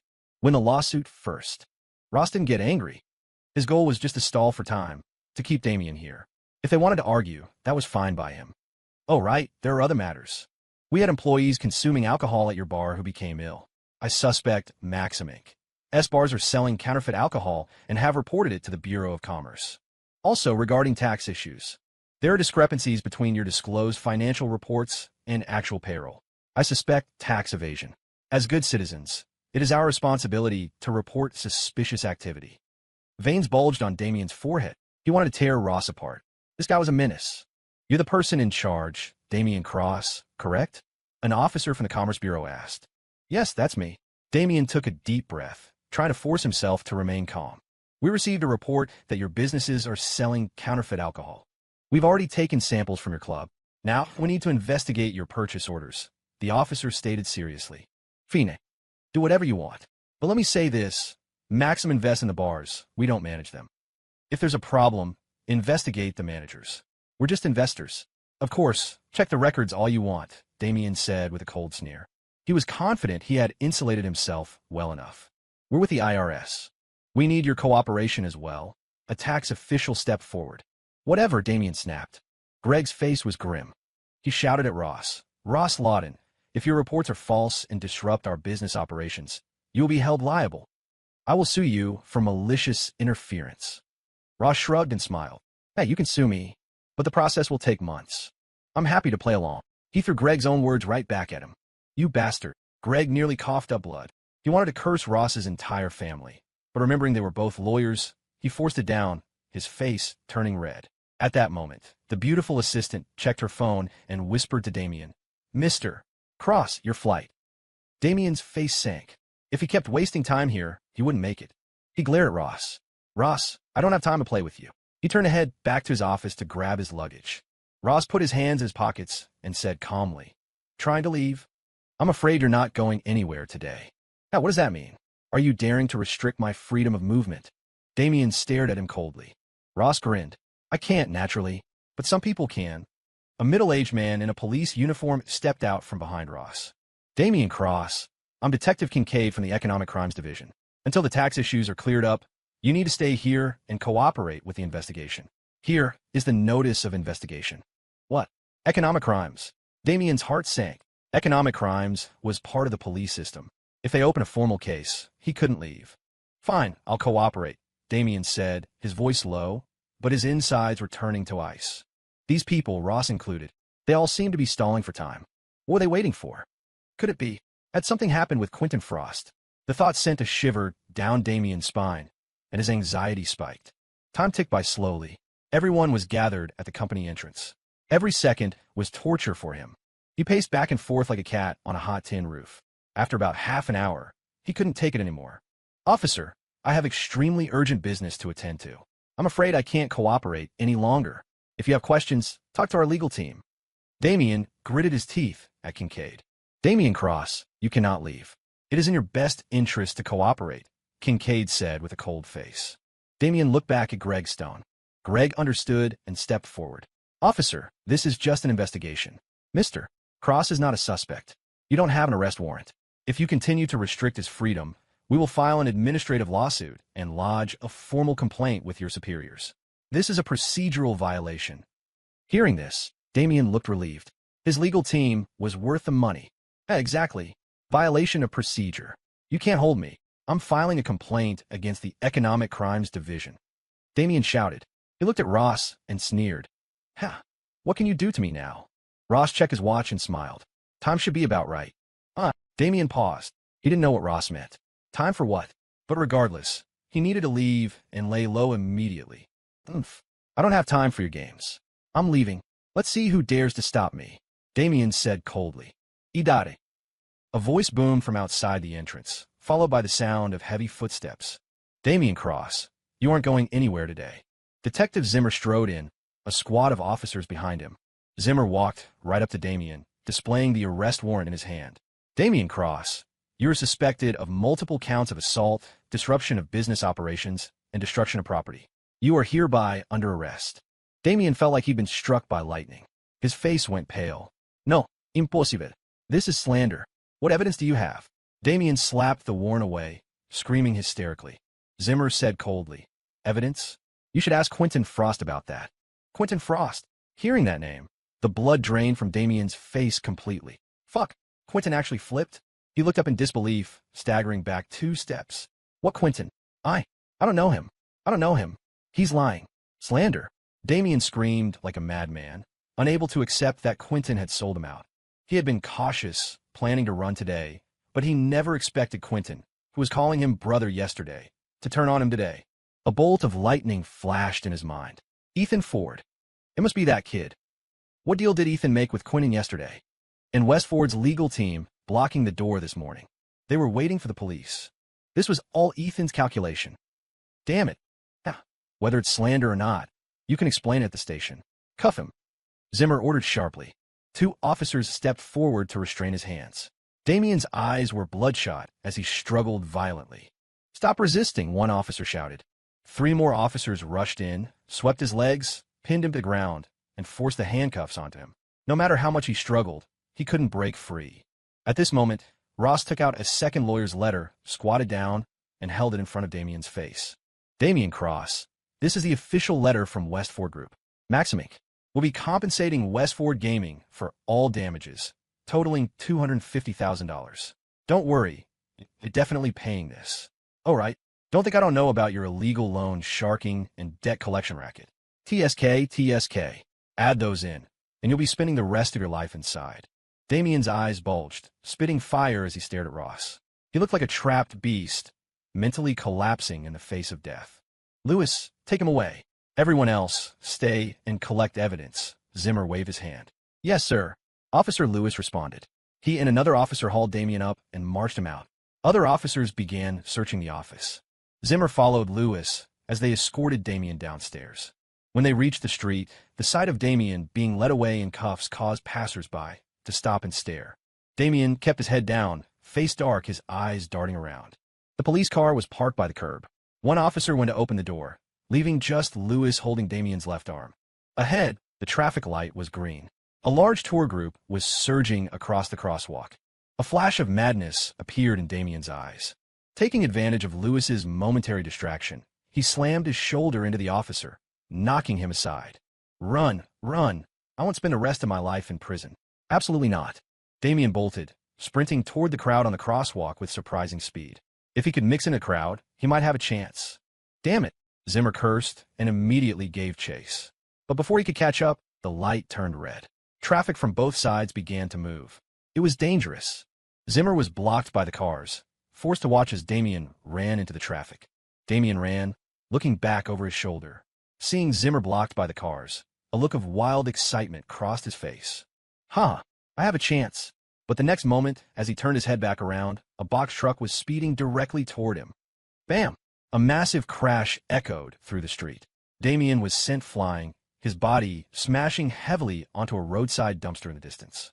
The immense impact snapped his neck back nearly 180 degrees. His corpse hung there in a twisted, horrific posture. Screams erupted from the scene of the accident. The crowd panicked, scattering in chaos. Everyone was terrified by the gruesome sight, instinctively backing away. Check on him. Secure the scene. Zimmer's face was grim as he barked orders. Sir, I'm sorry. Officer Lewis ran up to him, his face full of guilt. Too late for that now. See if he's still alive. Zimmer snapped. They pushed through the crowd to Damien's body. Zimmer looked at the neck bent at an impossible angle and pressed his fingers to the carotid artery. Stone dead. Call the coroner and get a cleanup crew, Zimmer sighed, pulling a pack of cigarettes from his pocket. He lit one up. Ideally, he wouldn't have died like this. We lost a major lead. Noon. Ethan Ford sat in his office, staring quietly at the phone on his desk. He was waiting for a call. Ring, ring, ring. The phone buzzed. It was Ross. Ethan picked it up immediately. Hey, Ross. What's the situation? Mr. Ford, Damien Cross is dead. HM? Dead. Ethan was surprised. Over the phone, Ross explained what had happened. Hearing that Damien had been hit by a truck while trying to escape, Ethan felt a mix of amusement and resignation.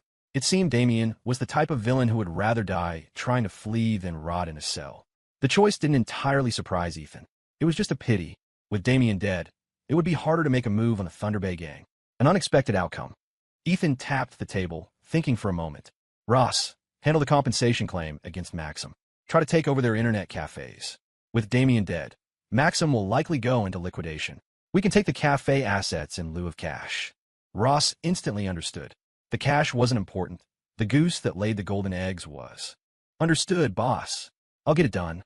The York Hotel. Temporarily closed, sign hung on the door.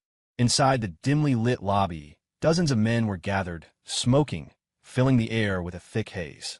A middle-aged bald man in a wheelchair emerged from a back room, pushed by Baz Mitchell. Boss Ray. The men stood up to greet him. The bald man looked to be near 50, with dark skin, a large nose, and triangular eyes filled with gloom. This was the leader of the Thunder Bay gang, Ray Young. Boss, I heard Damien Cross is dead. Is it true? A man with an underbite asked quietly. Yeah, it's true. Baz told me. Ray's voice was raspy. Boss, what about the job he hired us for? Do we still do it? Underbite asked. Do it. Of course we do it. If we take money and don't deliver, we'll be a laughingstock. Ray glared at him. Underbite laughed awkwardly and shut up. Ray swept his gaze over the group. If we don't make some noise, how will the streets know Thunder Bay is back? If we don't avenge the past, where do we put our faces? Ray slapped his lifeless legs hard. He had broken them falling into a ravine while running from the police years ago. The bones had died. He would never stand again. The man who had caused him to be a fugitive was Victor Vane. Victor Vane must die. And Ethan Ford must die too. Anyone who goes against Thunder Bay will meet a bad end. Ray slapped the armrest angrily, his expression fierce, suppressing everyone in the room in his silence. After a long while, Ray coughed dryly, calming down slightly. He waved his hand. I called you brothers here today for one thing. I'm old. I'm a cripple. It's hard for me to lead you to make money anymore. Baz has been with me for years. He's loyal and capable. You've all seen it. I intend to pass my cane to Baz. Any objections? The cane was a dragon-head walking stick made of old rosewood. Not valuable in itself, but it symbolized the power to rule this family. Shock appeared on many faces, but no one dared to speak. Since Ray said it, he wasn't asking for opinions. Ray Young was still the law in Thunder Bay. Since there are no objections, it's decided. Ray turned and handed the cane to Baz Mitchell. Thank you, boss. Baz's eyes filled with excitement he couldn't suppress. He gripped the dragon-head cane tightly. Boss, don't worry. I'll handle everything you ordered. Chicago still belongs to us. A week later, near noon, cheers erupted from the academic buildings of Illinois Tech as the bell rang. Students poured out of the classrooms. It was the end of the last final exam. Winter break had begun. Outside the architecture building, Grace Miller walked out with her roommates. She was wearing a navy blue sailor-style coat over a pleated skirt, with skin-tone fleece leggings that showed off her slender figure.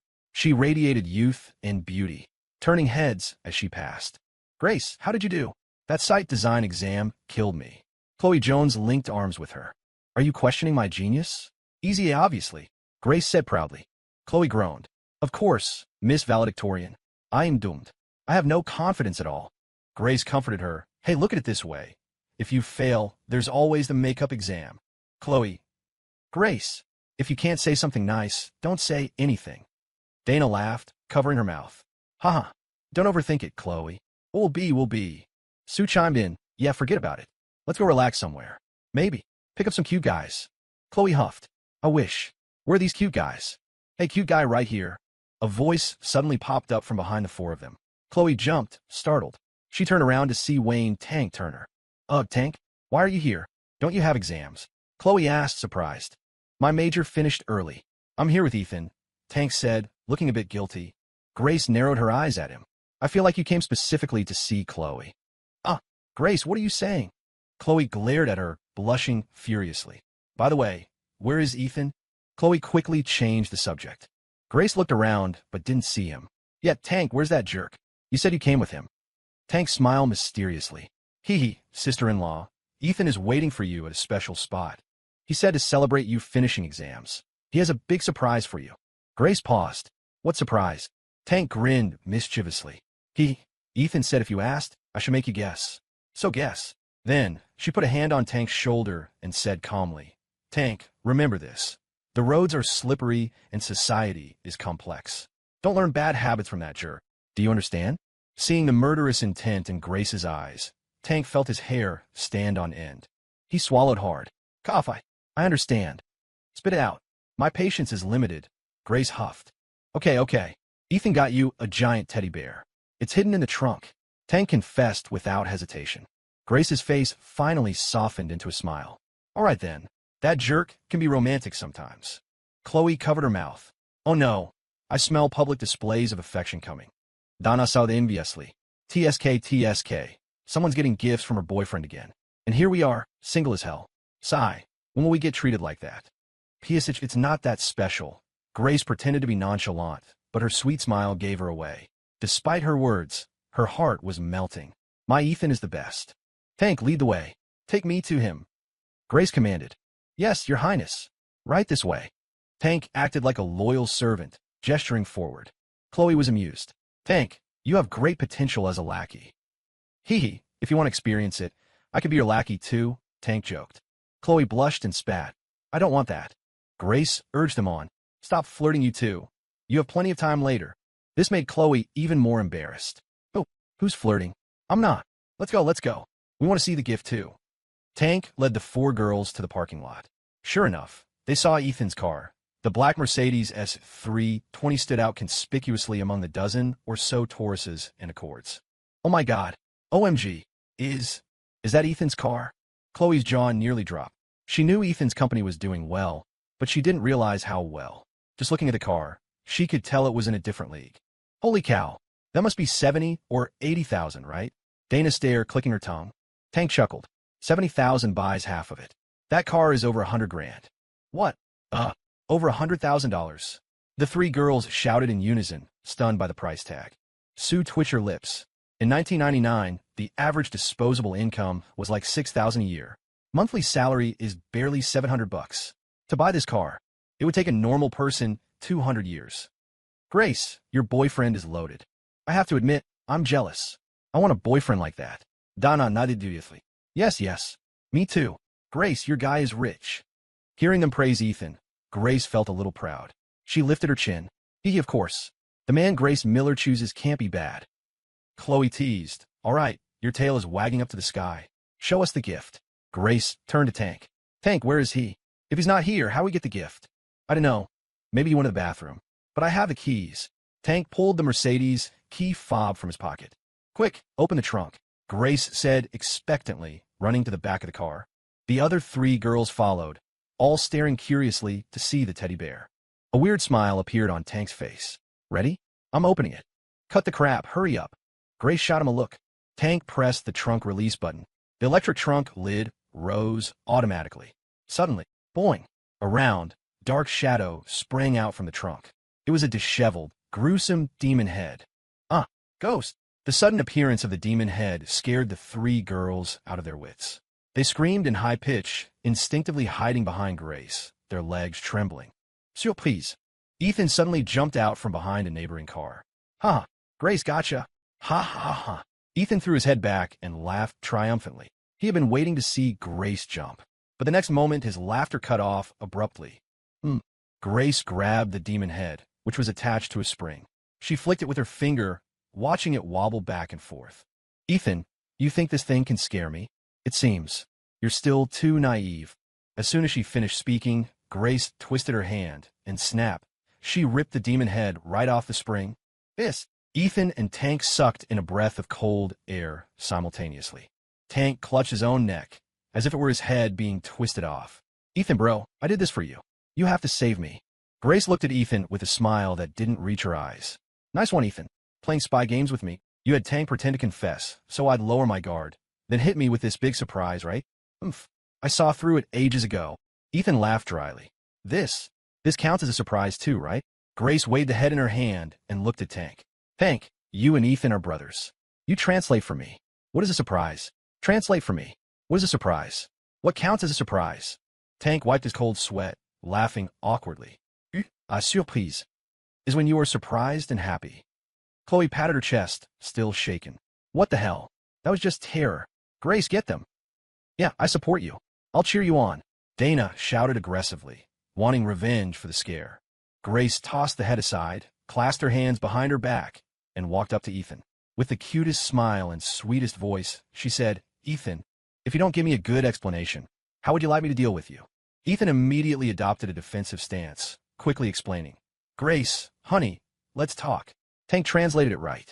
It really is a surprise. Look inside the head. That's the real gift. Oh, let me see.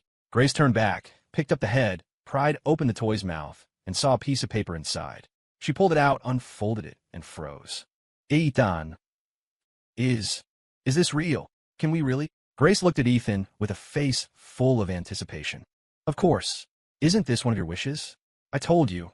I'll help you fulfill every one, Ethan said dotingly. Ah, Ethan, you're the best.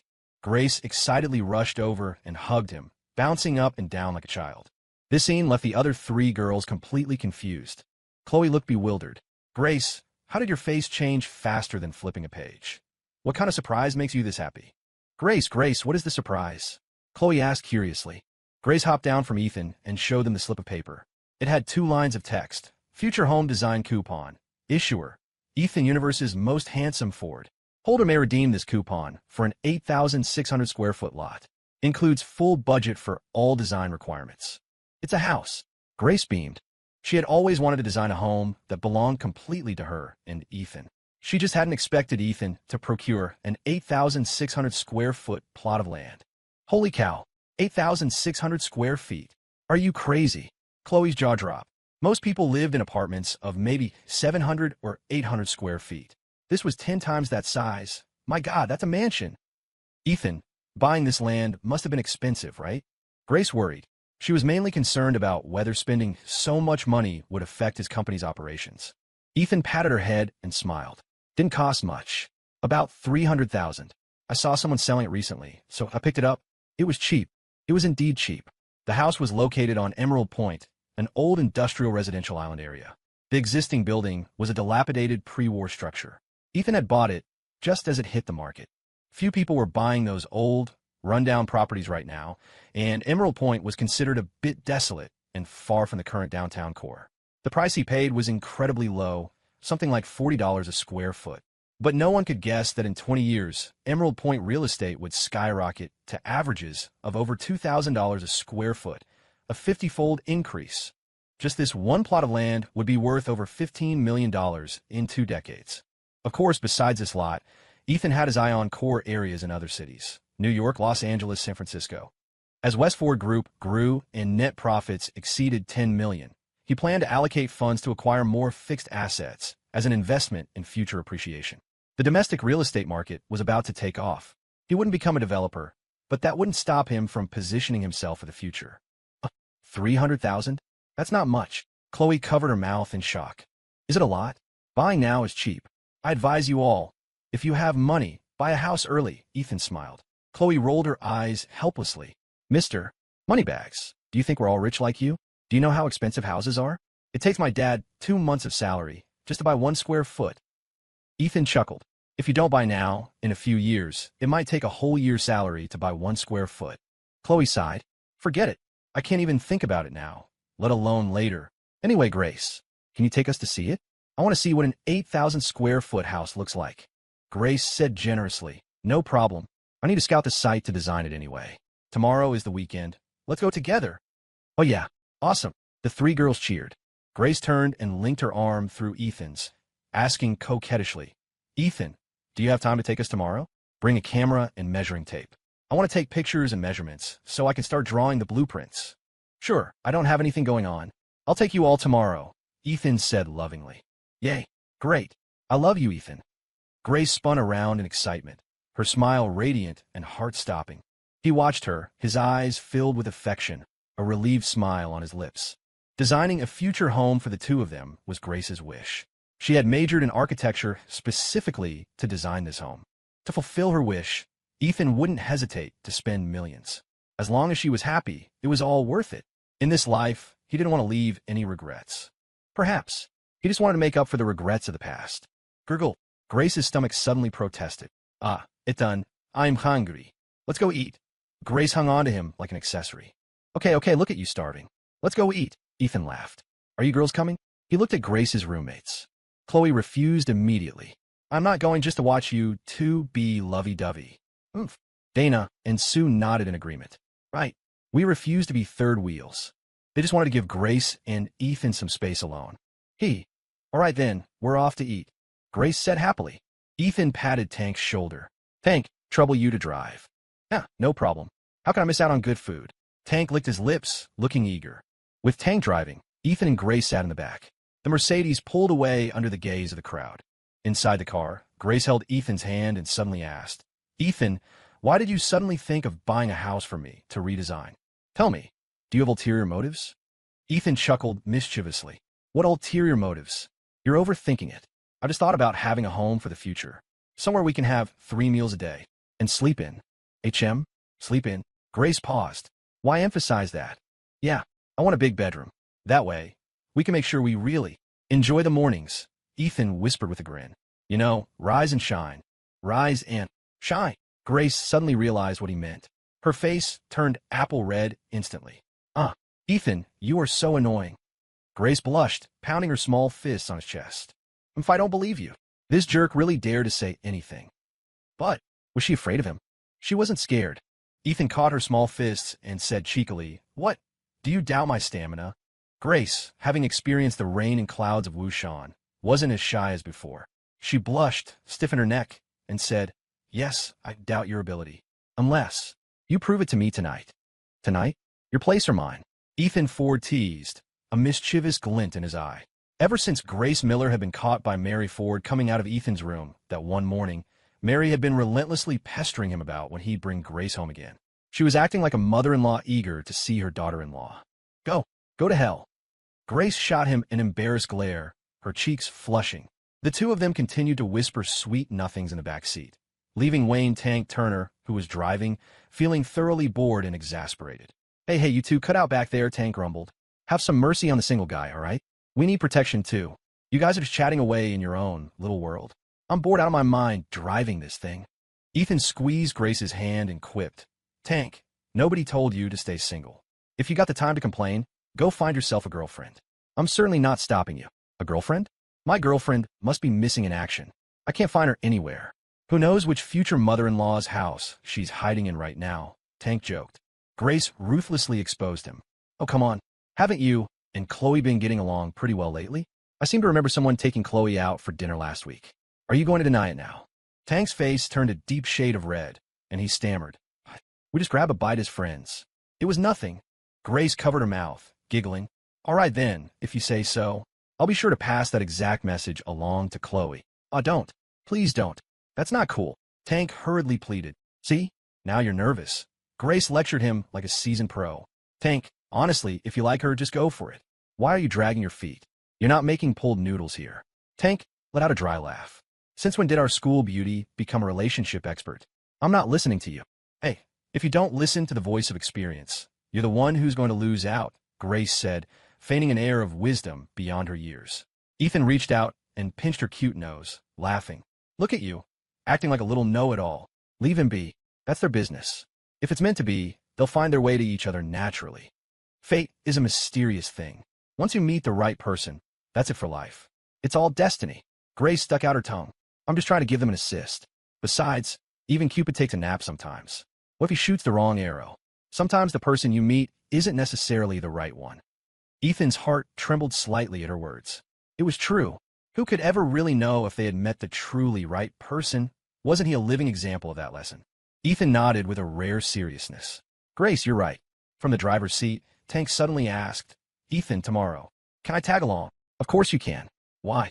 Because Chloe is coming. You want to come too? Ethan saw right through him. I'm just going to be the driver. And maybe relax for a couple of days. Tank chuckled sheepishly. All right, wrap up your work. Tomorrow, bring the Audi.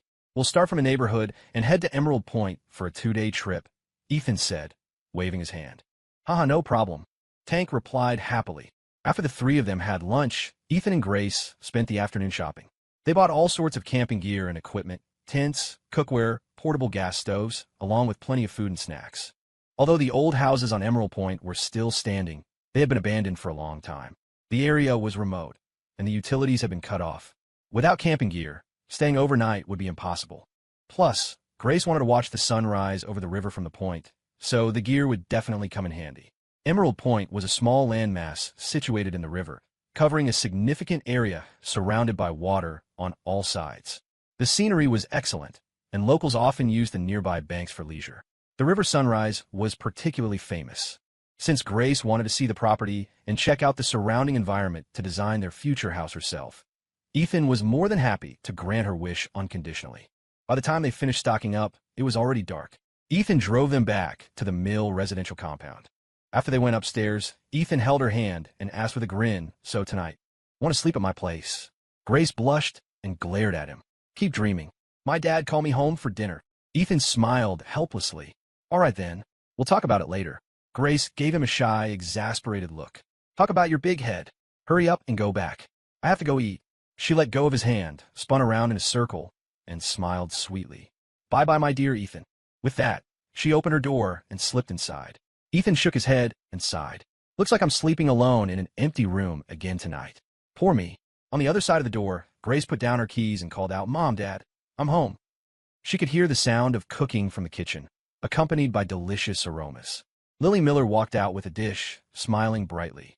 Grace, Ethan, you're both back? Go wash your hands. Dinner is ready. Grace froze, looking confused. Mom, what are you talking about? It's just me.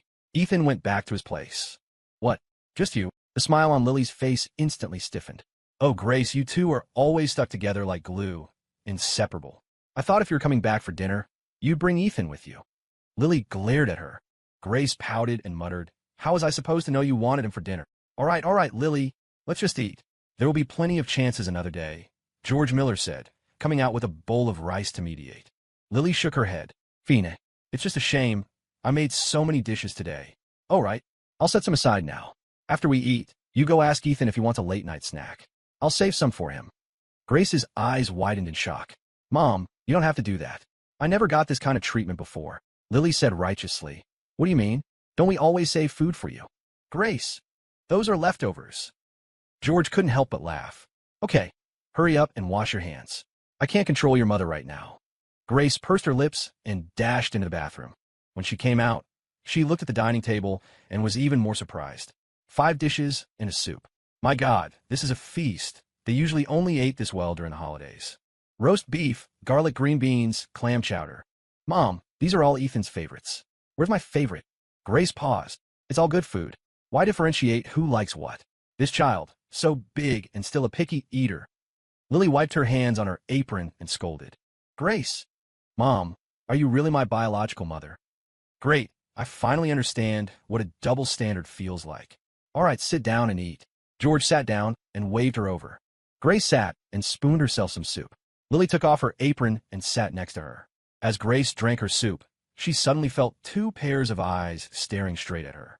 She looked up, glancing left and right, and found George and Lily looking at her with a very strange gaze. There was a look of gratification in their eyes, as if thinking, the child has grown up. Mom, Dad, why are you looking at me? Drink your soup, Grace said, bewildered. George coughed dryly, pondered for a moment, and said, Grace, we have something we want to ask you. About that last time you... Before he could finish, Lily interrupted immediately. Grace, how many kids do you and Ethan plan to have? Grace, Mom, what are you saying? What kids? Grace wiped her mouth, her face flushed red with embarrassment and annoyance. I was just asking, do you need to have such a big reaction? Lily rolled her eyes at her. Grace wiped the sweat from her forehead. Mom, I haven't even thought about that kind of question. Besides, isn't it a little too early to be talking about kids? Lily smiled. Fine, that's for you two to discuss. I'm just asking. You don't have a plan? Grace was stunned, her face burning. What plan? We don't have any plan right now. George coughed twice. Ahem. Lily, Grace is only a freshman in college. No ruse.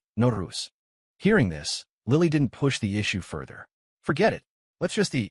Grace felt the pressure of parental expectation for the first time. She finished the meal in record time and scrambled back to her room, leaning against the headboard of her bed, hugging her pink pig plushie. Mom is really something. Thinking about grandkids so soon? No, wait. Do all older people think like this? She muttered to herself, lifting the pink pig by one leg, her face still flushed. But how can I say for sure about something like that on my own? It takes two to tango. It still depends on that stinky Ethan. Why am I thinking about this? I still have so many wishes I haven't fulfilled yet. Mr. Piggy, if we did have a kid, what should we name them? Why aren't you talking? I treat you so well usually. Grace smiled and pinched the pink pig's nose. Are you going to talk? If you won't say it, I will. If you agree, nod. If you disagree, shake your head. If it's a boy, Ethan Jr. If it's a girl, Ellie. The pink pig nodded with Grace's help. You think those are good names too? Hee, that's nonsense. If Ethan found out, he'd beat you up sooner or later. Grace laughed. The pink pig shook its head. What? You think the names I picked are bad? Detestable. The deadly crosslock. Grace wrapped her arms firmly around the pink pig's neck. You dare say my names are bad? Then what kind of names can you come up with? Tell me. Grace brought the pig's head close to hers. Pink pig. Looks like you're illiterate. Forget it. Asking you is a waste of time. Grace shook her head in disappointment and kicked the pig off the bed. Knock, knock, knock. A knock sounded at the door. Lily opened the door and walked in, asking suspiciously, Grace, who were you talking to just now? I heard murmuring. Grace smiled awkwardly. No one. I wasn't talking. You must have heard wrong, Mom. Regarding the kid issue, she was actually a bit conflicted. On one hand, she wanted it. On the other, she felt it was too early. She had so many dreams left to chase. If she had a child, where would the time go? That was the cause of her little schizophrenic scene just now. But she figured out. Let nature take its course. Why worry so much? Let heaven decide. Lily closed the door and sat on the edge of the bed, smiling gently. Grace, your dad was out there earlier, so I couldn't really have a girl-to-girl talk with you. Now that it's just the two of us, I won't beat around the bush. Mom, what do you want to say? Grace asked, confused. Lily leaned in closer and lowered her voice. That last time, did you spend the night at Ethan's? Grace tried to find an excuse, but was cut off. Hey, don't argue. No. Don't try to explain. Mary told me everything. With the relationship between our two families, what is there to hide? You can't keep secrets from me. Lily said seriously. Okay, I admit it. Grace could only reply helplessly. Lily revealed a smile that was a mix of excitement and relief. Mama's been there. Mom understands. And do I look like an old conservative? It's the new millennium. Your mom is open-minded. So? Grace scratched her head. Lily whispered a reminder. Young people understand liking a bit of excitement. That's why I asked you about kids today. But looking at you, it seems you don't want them that soon. If that's really the case, you two need to remember to carry a raincoat. You must remember. A raincoat? Mom, it hasn't rained lately. Why would I need a raincoat? Grace asked, completely baffled. Lily knocked on her head, looking at her like she couldn't believe her daughter was this dense. Not that raincoat. It's the little raincoat. Huh? Which one? Grace was lost in the fog. Just that one. You don't know? No way, have you guys? Never used one. Lily looked at her with surprise. Mom, what are you saying? Use what? Can you stop speaking in riddles? Grace groaned. Oh, it's just a little raincoat, Lily said, then leaned in and whispered something in her ear. Grace's face instantly turned as red as an apple. You mean that? Of course I mean that. You haven't used one. Lily asked curiously. Grace lowered her head and shook it. She wanted to find a crack in the floor to crawl into. Even though it was a private chat between mother and daughter, she was curling her toes so hard she could have dug out a castle. Seeing her reaction, Lily suddenly realized the situation and smiled knowingly. I get it now. You two handle it yourselves. Mom won't stop you. Hey, Mom, what are you saying? Stop talking. I'm sleepy. I'm sleepy. Grace stood up, pulled her mother up, and pushed her out the door. Lily stood outside as the door clicked shut behind her. This child. Her skin is so thin. But does this mean I might get to hold a grandbaby sooner rather than later? Lily couldn't help but chuckle. Inside the room, Grace leaned against the wall, taking a deep breath to calm her emotions. Thinking about it carefully, Mom seemed to have a point. If she didn't want kids this fast, shouldn't they use that thing? But that thing, where do you buy it? The hospital? A convenience store? That would be mortifying. If she had to go buy it with her thin skin, she definitely couldn't bring herself to do it. Grace thought for a moment, pondering. Maybe, make that stinky Ethan go buy it. Grace, what are you doing hiding in your room? Suddenly, Ethan's teasing voice came from outside the window. Grace walked over and pulled open the curtains. Ethan was leaning on the windowsill, cracking sunflower seeds. Grace, what's with your face? Why is it so red? Do you have a fever? Ethan asked with concern. No, nothing. Maybe it's just a little hot. Grace pouted, making an excuse. Whoosh, the north wind howled, and a gust of cold air poured in. Ethan's mouth twitched. It's 50 degrees out, and you say it's hot. Confess. Were you secretly thinking about me until you blushed? If your head is so big, don't flatter yourself. I wasn't. Grace said haughtily. Ethan, should we buy that thing? I'm stating this first, you go buy it. Ethan paused. What thing? Just that thing, the thing used for that. Grace explained, her face burning. Ethan, what this thing, that thing? What exactly is it? Speak up, it's just the two of us. Ethan pressed. Grace blushed furiously and finally summoned her courage to shout. It's a raincoat. Her voice was definitely loud enough. Ethan heard it clearly. Not just Ethan, but the neighbors on the left and right downstairs heard it too. Clack. A little girl opened her window, stuck her head out, and yelled, What? Buy a raincoat? Is it going to rain? The next morning at 7 o'clock, Grace dragged a suitcase and knocked on Ethan's door. A moment later, the door opened. It was Mary Ford. Seeing Grace, Mary's eyes crinkled into a smile, delighted. Oh my, Grace is here. Come on in. Why do you have a suitcase? Where are you going? Grace entered and replied sweetly. Annie Mary, Ethan and I agreed to go out for a trip for 2 days. What? Is he not up yet? Hearing this, Mary was overjoyed. That's wonderful. Go have fun. Stay out for a few more days if you want. Grace. That doesn't sound like something she used to say. That lazy worm probably isn't up yet. Go wake him up. I'll make you guys breakfast. Mary laughed. Okay, Annie. Grace responded, put down her suitcase, and trotted to Ethan's room. She didn't knock, just barged right in. Master Ethan, time to get up. But as soon as the door opened, she saw Ethan standing there in red boxers, changing clothes. Whoa, Grace, can you knock first? Ethan was startled. Grace pouted, dismissive. What's the big deal? It's not like I haven't seen it before. Ethan. Fine, you win. Wait a second. Let me put my clothes on before you come in. Grace feigned calmness, walked into the room, closed the door, and crossed her arms. Then change. I'll just watch from here. Ethan scoffed. Since he had thick skin anyway, who was afraid of whom? Then I'm taking the boxers off. Ethan made a move to pull them down. Grace's face flushed, and she hurriedly turned her head away. Little one, trying to fight me? Is your skin as thick as mine?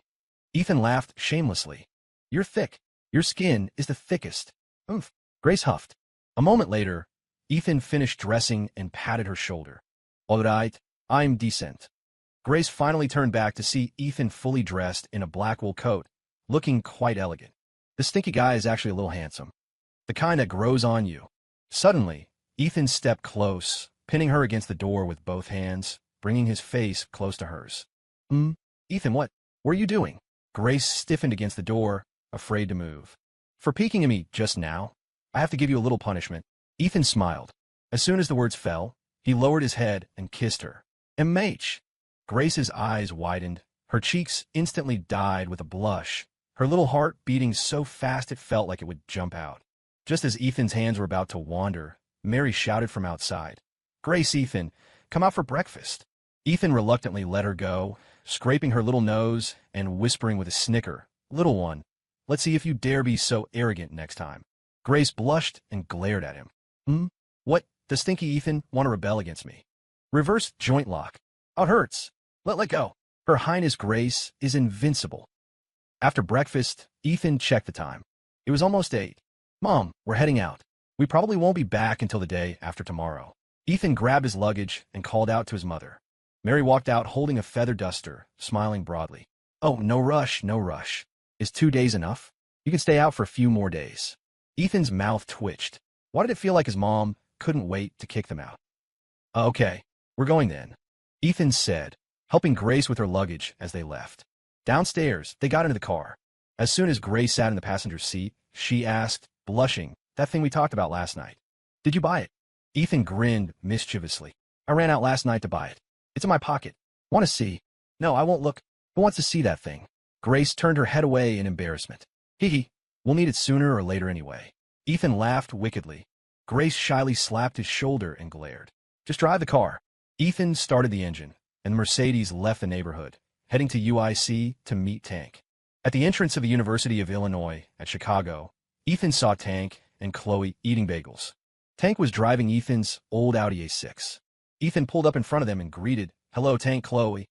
Been waiting long? Nah, not really. We just got here. Ethan, want a bagel? Sausage and egg. Tank mumbled with his mouth full. No thanks, you guys eat. We had breakfast. If everyone's ready, let's head out. Target, Emerald Point. Ethan laughed. Hearing they were leaving, Chloe cheered and hopped into the passenger seat of the Audi. Tank glanced back at Chloe, then suddenly looked bashful. He leaned over and whispered in Ethan's ear, Ethan, I want to prepare a surprise gift for Chloe.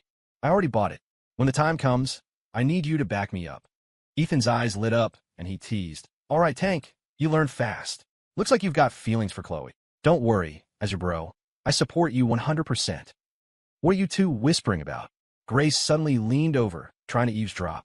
No, nothing, just talking about the trip. Let's go immediately. Tank hurriedly covered up. Tank went back to the Audi and started the car. Chloe also asked suspiciously, what were you guys talking about for so long? Tank chuckled simply. Nothing much, just a small matter. Small matter. Chloe looked at Tank skeptically. She felt like Tank was acting weird today, unnatural, like he was hiding something from them. Really?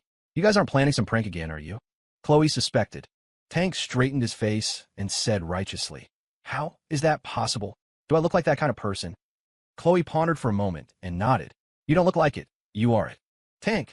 Cough, that's prejudice. Prejudice. Anyway, we have to go. Seeing Ethan's car start to move, Tank quickly followed. On the road, Chloe looked at the passing scenery out the window, her face full of novelty and excitement. Tank drove, stealing glances at Chloe's pretty profile. His heart skipped a beat. From this angle, Chloe looked even prettier. Tank, why are you looking at me? Chloe saw Tank's reflection in the window clearly and asked suddenly. Cough, nothing. Just, thought you looked pretty. Tank stammered for a while, but finally spoke his honest thoughts. Chloe turned her head, covering her mouth with a smile. Tank, your eyesight is pretty good. Chloe said happily, but I'm so annoyed lately. I feel like I've gained a little weight again. Tank took another look and said seriously, Yeah, you do look a little fatter. Need to diet. Chloe. Tank, forget it. Just stop talking. Does your mother know you're this honest? Tank answered very seriously. She knows. My mom taught me from a young age to be honest and grounded. Chloe slapped her forehead, exasperated but amused. She nodded. Yeah, nice. You are definitely honest. Tank thought she was praising him and gave a silly laugh. Silence fell inside the car again. It was Chloe who broke the awkward atmosphere, actively finding a topic. I heard from Grace that you had a girlfriend before. Yeah, had one. Later, we broke up. Tank laughed dryly. He said they broke up, but he had actually been cheated on. But he really couldn't bring himself to say it. Thinking of his ex-girlfriend Sally, his heart still felt a dull ache. It was like a thorn left deep in his memory. Why did you break up? Chloe asked curiously. Tank was silent for a moment. Maybe our personalities weren't a match. Oh, I see. Chloe responded casually, but she could tell from his tone that Tank was definitely the one who got dumped. People who got dumped usually use that excuse. Hey, there are plenty of fish in the sea. The world is full of beautiful women. Tell me what kind you like. Maybe I can help you scout one out. Chloe laughed. Tank blushed and said in a joking tone, What if I like someone like you?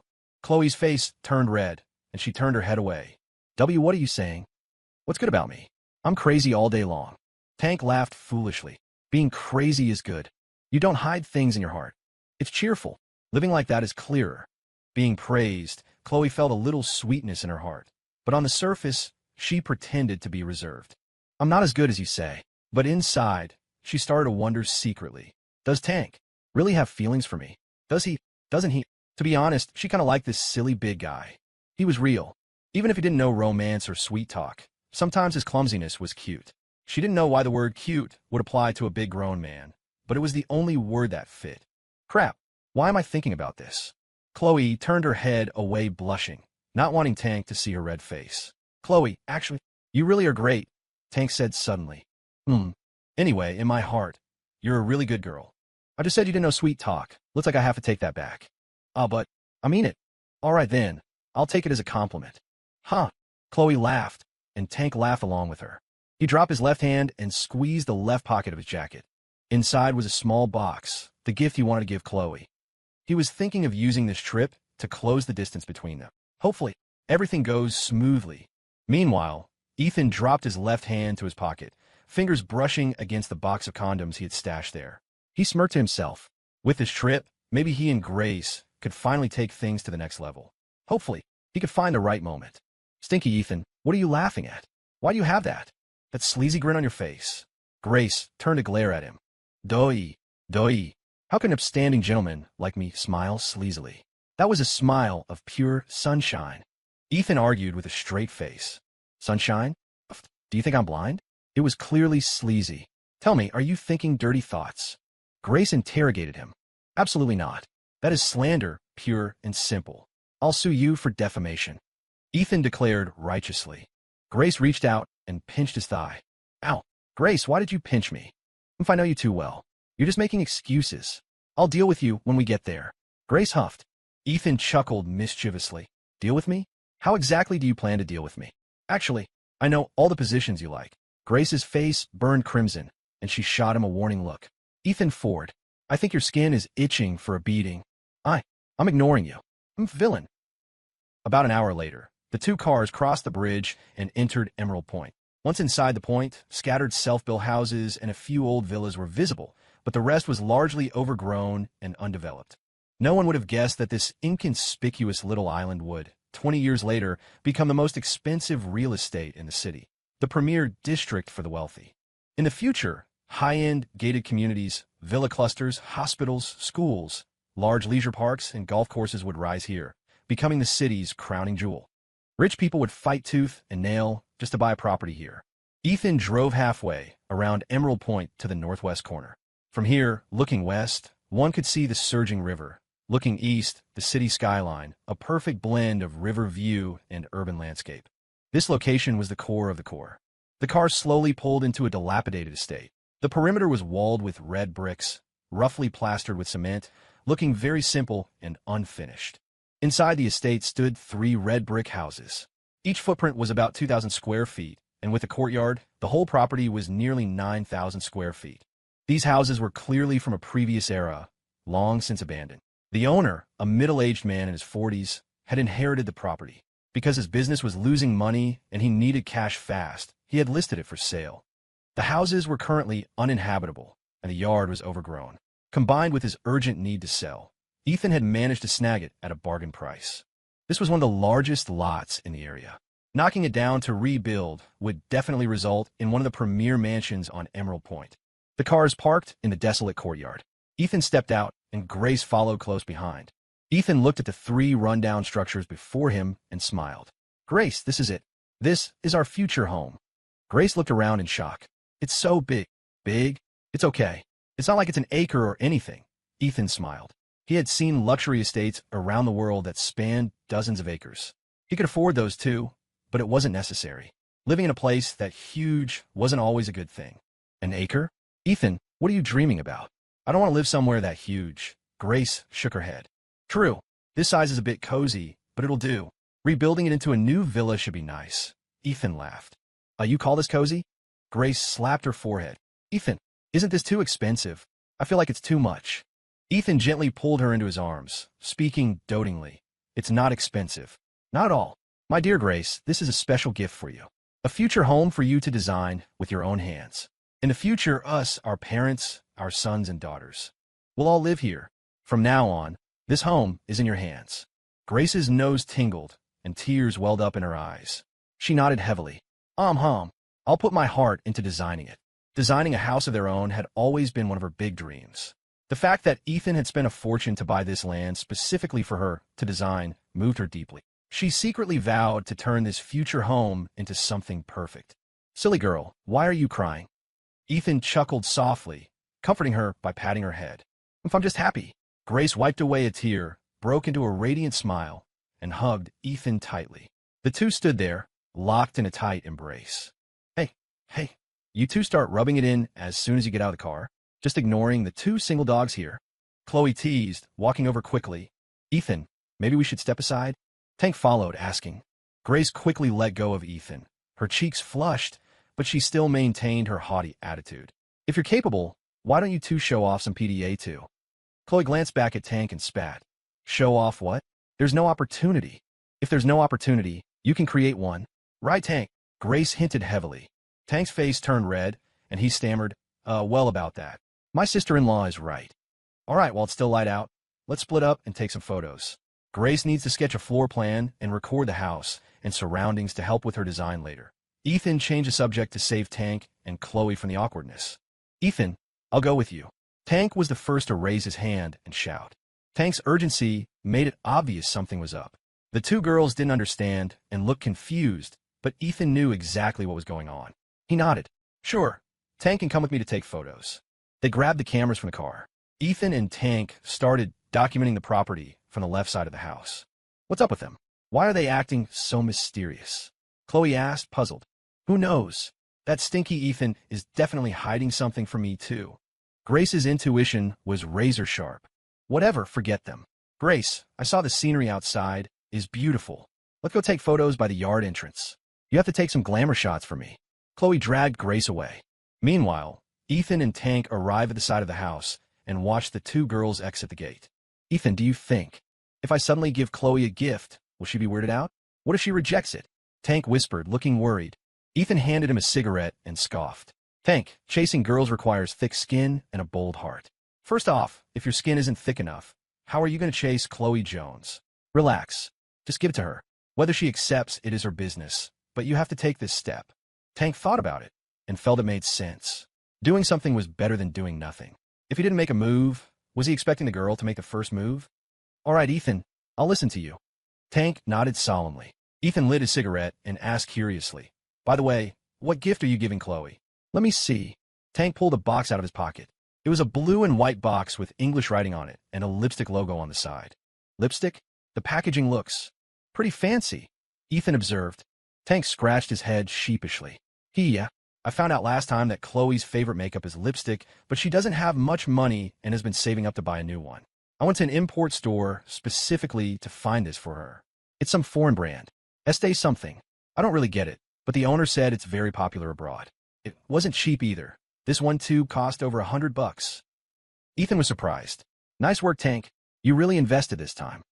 Tank was the type of guy who liked to save money no matter how much he earned. He usually wouldn't spend freely, eating cheap $5 meals just to save up for a wife fund. Spending over $100 was a huge expense for him. Ethan felt that a man like this was suitable for living a steady life. He definitely wouldn't have trouble finding a wife in the future. Not bad, not bad. You know how to cater to her interests. Tank, you didn't follow me for nothing, haha. Ethan handed the lipstick back to him. Tank stuffed it back into his left pocket and grinned. That's because you taught me well, Ethan. Ethan blew a smoke ring. So, how do you want me to help? Tank looked back to make sure the coast was clear, then leaned in and whispered. Ethan, we have to set up tents this afternoon, right? I'll use the chance while helping her set up to slip this into a gift box and hide it in her tent. Then, tonight, I'll tell her when she finds the box and opens it. So please, Ethan, when the time comes, can you help set off some fireworks? Play some music? Create a little atmosphere? If she accepts the gift, I've got a shot. Hearing this, Ethan looked gratified. Tank, you've finally grown up. You even know about atmosphere.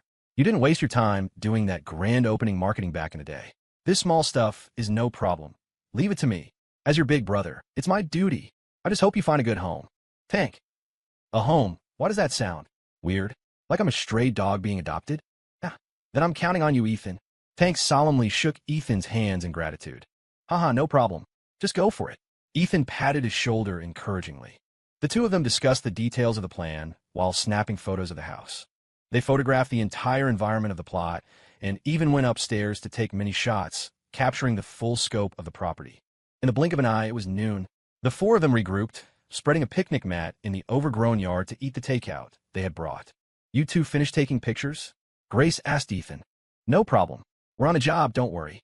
My camera has over 100 shots already." Ethan made an okay hand gesture. "Good. Then let's set up the tents first. Setting up 3 big tents will take at least 3 or 4 hours. It'll be tough if we wait until dark or if it rains this afternoon." Grace looked up at the sky, which was covered in clouds. It was hard to tell if it would rain. As soon as Ethan and Tank heard the words big tents, their eyes lit up. Tents. It was time to set up the tents. Ethan and Tank exchanged a glance, a sharp glint flashing in both their eyes. Time to execute the plan.